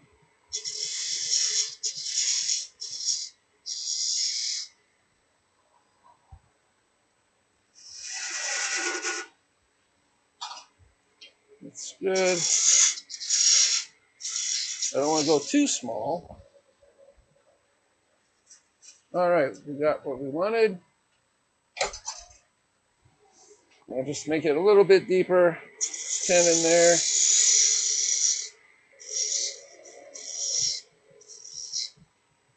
And now what I want to do is I want to measure, grab my calipers here. I want to measure the depth of this part of the, right in here. So I want to grab my calipers here. So I want to make this tenon just a little bit shy of that, because this will be the part that actually sits down inside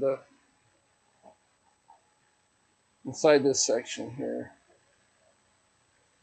We don't want it to hit the bottom shelf, so we want it just a little bit shy.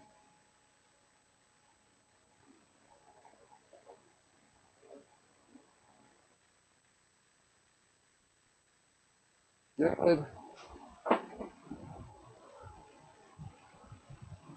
Tighten that down here. All right, so we just need to go a little bit, take a bit off of there. It's not going to be much of a tenon holding on though. Mm-hmm.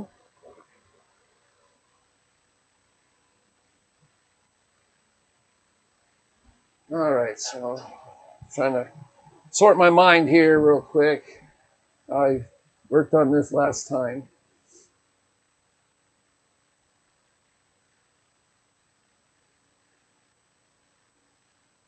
All right, I'll get that right. All right, so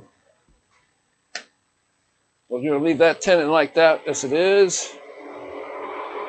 And because we want to put a little bit of the finial on it, I'm just going to leave a little bit. Take it down here and create another tenon. That should probably be the right size. It's close to the other one. Yep. We just want to part this section off.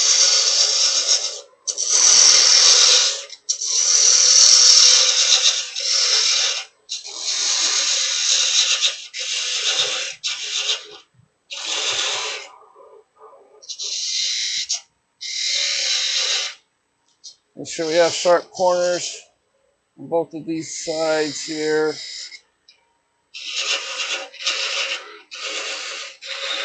And I'm just going to take it down far enough to where I can just twist it apart.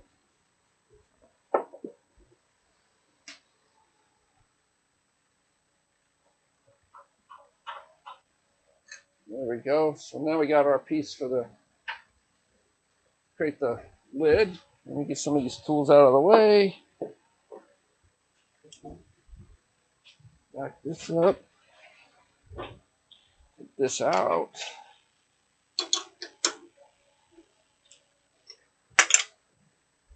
Save that for another time. All right, so I'm going to in this direction first.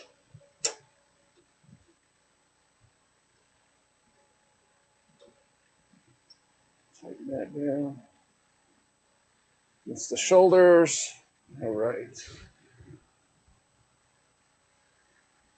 So this is going to be the part that goes into the top here. So I need to get my calipers. Oh, it fits. Wow. I hit that right on the money. I don't need to measure it. Cool. Ha! How do you know? Nice. Wow, that's crazy. All I need to do is take this down just a little bit. so it's not sitting so proud, but I can't get any closer than that. You believe it? The sun does rise in the east. I guess so. Man, talk about crazy. That's crazy, crazy. All right, so let me put this bowl gouge away. I don't need it anymore. I just need my spindle gouge.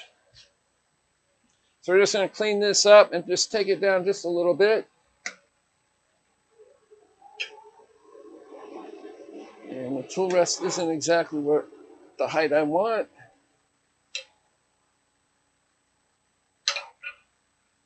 So lower it just a little bit. There we go. Move it down a little bit closer. We're going to clean this up. Do some push cuts here just to clean this out. And then I'm going to do just a small dome or a concave in the bottom here with the lid. I'm going to step away and do a sugar test. Alrighty.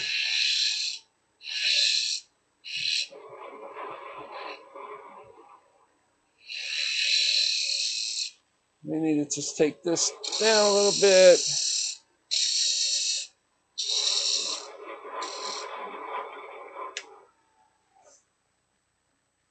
I want to make sure that's going to fit in that lid nice and against the bottom. You guys can't really see that on the camera, but you got to trust me on this angle. All right. So what I need to do is grab me a small parting tool that I created. It's got a slight bevel on it. And what I want to do is just create an inward bevel here going inside, so the outside ring of this will sit nice and flush on the inside of our box there. So this is on an angle, so when I put this in here, I'm cutting it on an angle. It's sort of like a skew shape on the top. It'll go on an angle, and then this angle will hit this at a flat section once it gets down to that special angle that I'm after. So I'll try to show that. Zoom in on this a little bit better so you guys can maybe see it a little bit. There we go. See what I'm talking about here. So I'm going to go in on an angle right here until it bottoms out right there. Creates a nice corner.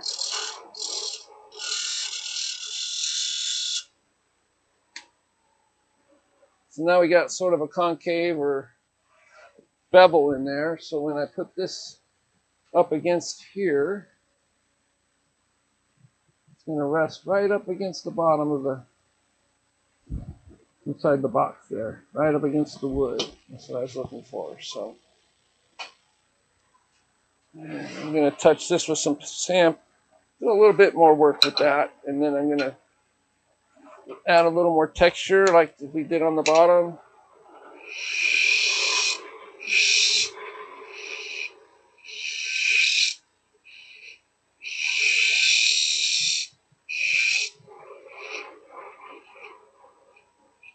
I'll just touch it with some 180 sandpaper.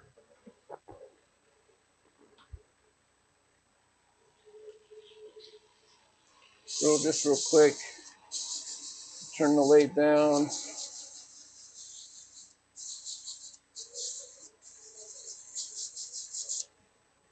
And I need to turn it down a little bit more. I'm going to grab that elf tool again. I'll put like a little rosette right in the center here. Drop the tool rest. Here we go. And this will create like a flower pattern right in the center here. Then I can come out here and just create another pattern. Go back and forth a couple times.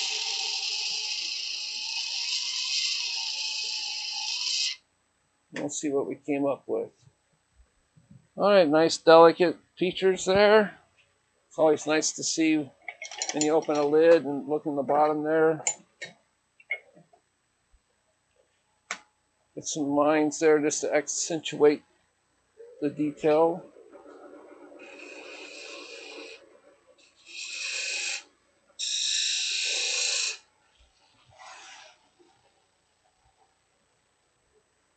Just touch it again, just take any little burrs and flyaway stuff that the texturing might have left behind.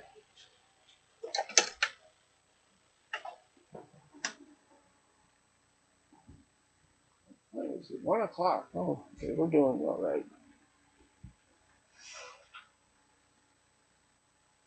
All right, so what I want to do now is just reverse this. So I'm going to turn it around in the chuck. Grab this smaller tenon, but it will hold. And we'll bring the tailstock up for most of this. And then we'll take it away when we're putting the little finial on, detail on here. Put this away.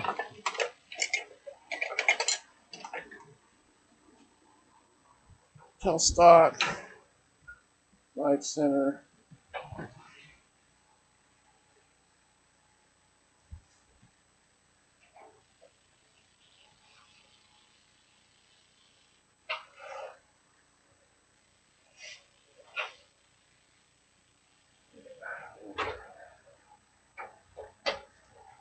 Crank this out a little ways.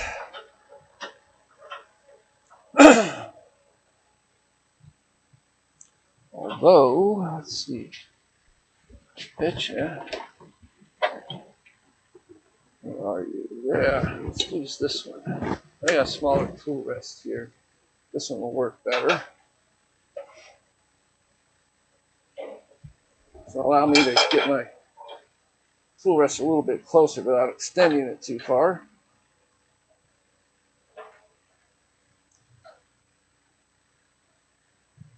So I'm going to crank this back.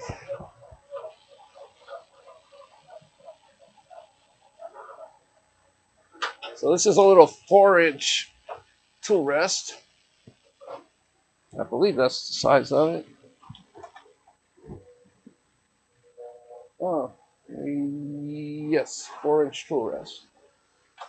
Don't use it very often. As you can tell, there's a little bit of rust on there I need to clean off.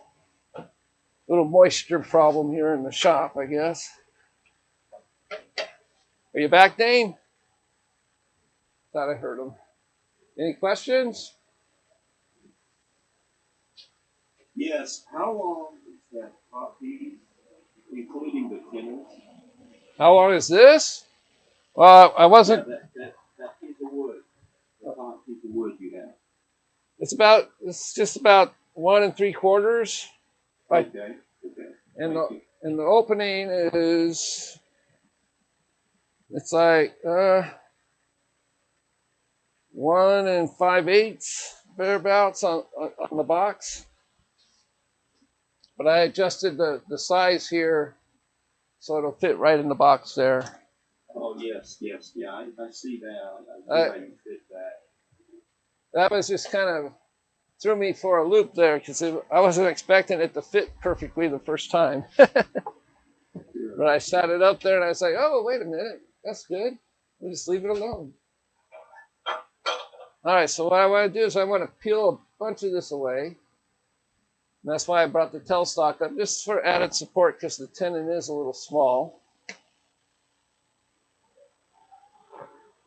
So we're just going to start peeling a bunch of this down. I'm going to grab me my smaller roughing gouge. That'll probably make quicker work of this.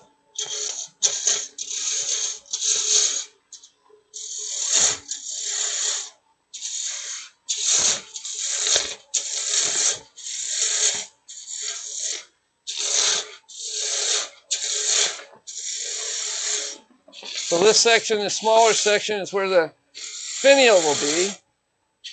I'll dress that up in a minute. We'll stop there. Got the spindle gouge again, and we're just going to kind of this up.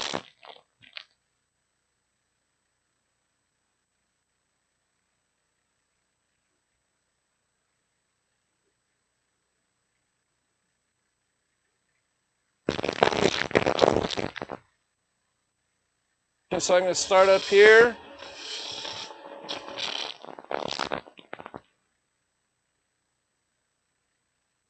I'm going to bring the tool in this way. Create like a cove. Sort of like a bead shape up here towards the top. Going in just like that. Hopefully you guys can see it. Yeah, you guys can see that forming there.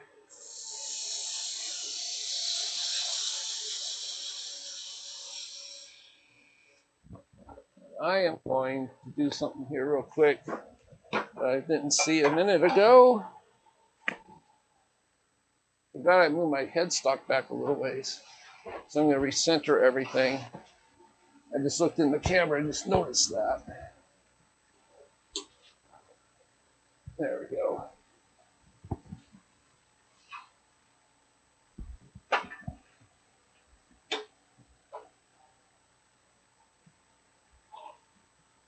You guys should be able to see the shape of that a little bit better right in here. A little more detail right in this area. This will be a little bit more round coming into this section.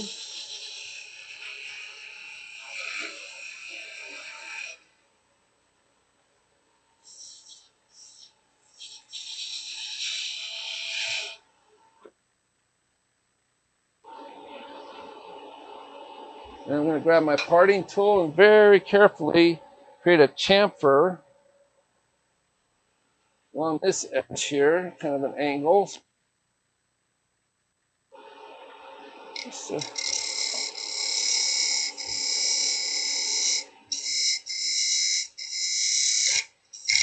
we go, not too much. Now we want to start creating a little finial in the middle there. So you got to be very careful with this.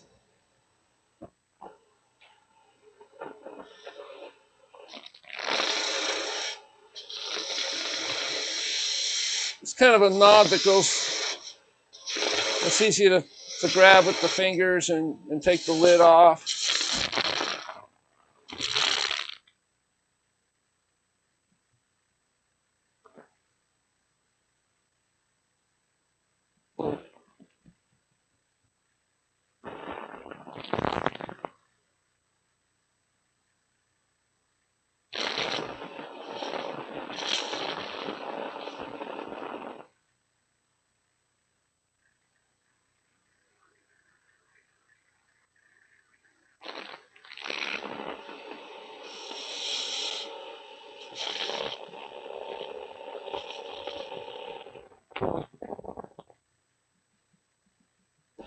I need to lower my tool rest just a little bit too.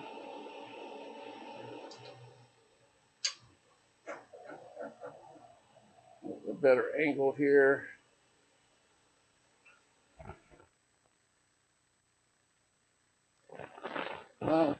Still too high.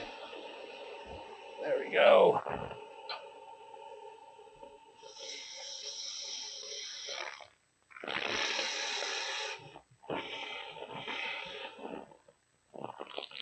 Back. When you're making the hammer, you don't want to go uphill, because then you'll be fighting end grain.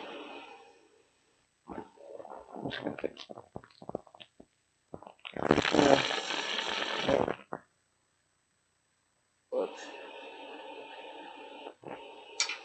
Now I'm going to grab me a very small detail gouge. Where are you? There you are. This is like a 1/4-inch detail gouge here. And I'm just going to clean this section up right in here. Kind of make an inward cut. And clean that up. I'm going to add an extra detail there. All right, so we're just going to stop there for a second. I'm going to grab me some sandpaper. There's some 180. There's my 180 that I had a little while ago. There you are. Cut a smaller piece off so I can get to it. I'm not going through all the grits of the sandpaper, just enough to where you can get an idea of what the wood looks like. It's pretty good. I'm just going to come in here. I'm just going to curl this up. Clean that up like this.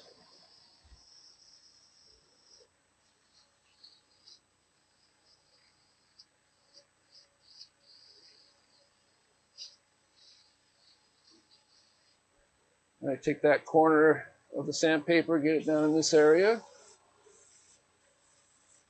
Move the tourist out of the way. And we're going to clean the rest of this up right through here.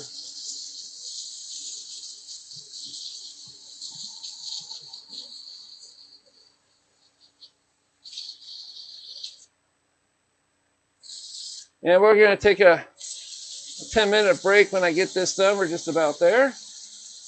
And then we'll start working on the next one, which I think you guys are really going to enjoy learning about. It's going to be a rectangular shaped oriental style box made out of a rectangular piece of wood. I'm going to spin it on the lathe. It's almost like a propeller. So, same project.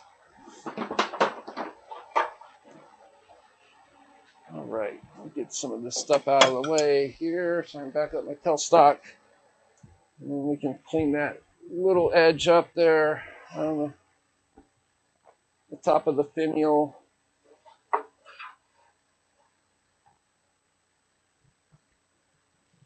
So we're going to grab that spindle gouge here. Make sure it's going to be cutting on the center. Back it up just a little bit so it's not riding the bevel on there. I'm just going to peel away some of this wood nice and gentle. Peel away the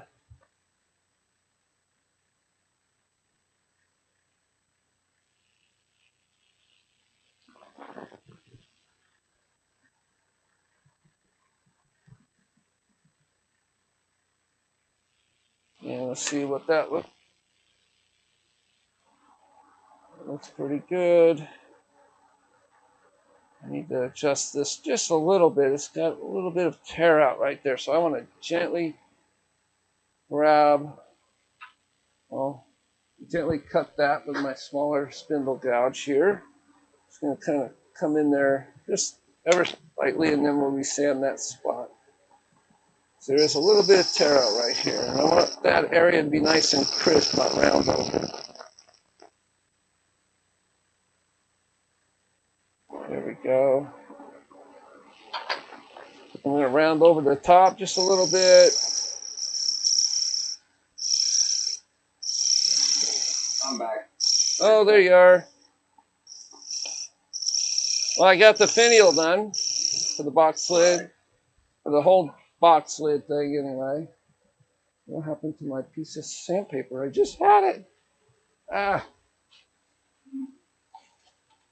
hate it when I put sandpaper down. That's the one thing I always lose in my head. It's the sandpaper. Well, I got another piece right here, so I'll just use it. I got plenty of this stuff. So we'll finish sanding this, so I'm going to curl this over so we can clean that up.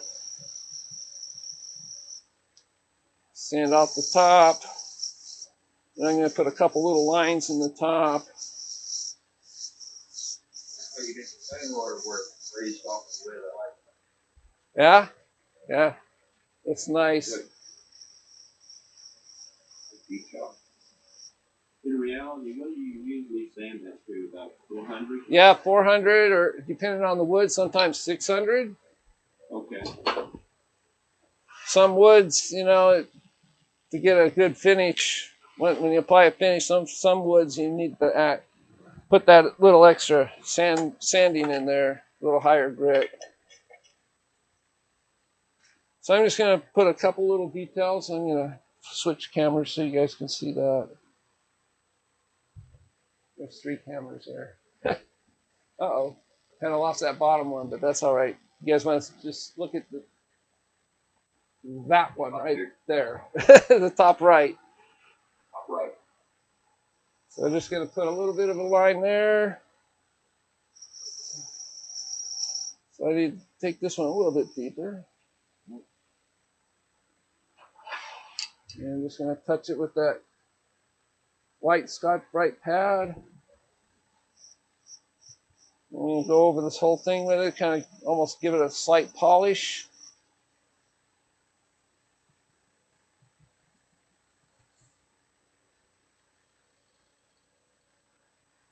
I'm not going to put a finish on these today because that does take time away from the other projects.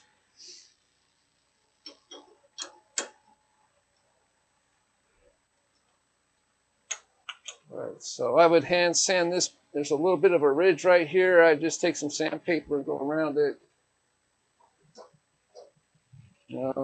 Because of it in the chuck, so I can that little fuzz that was left behind from the cutting. We got our little detail in the bottom there. We've got here's the box body here. That fits right down the side. And there we go. We've got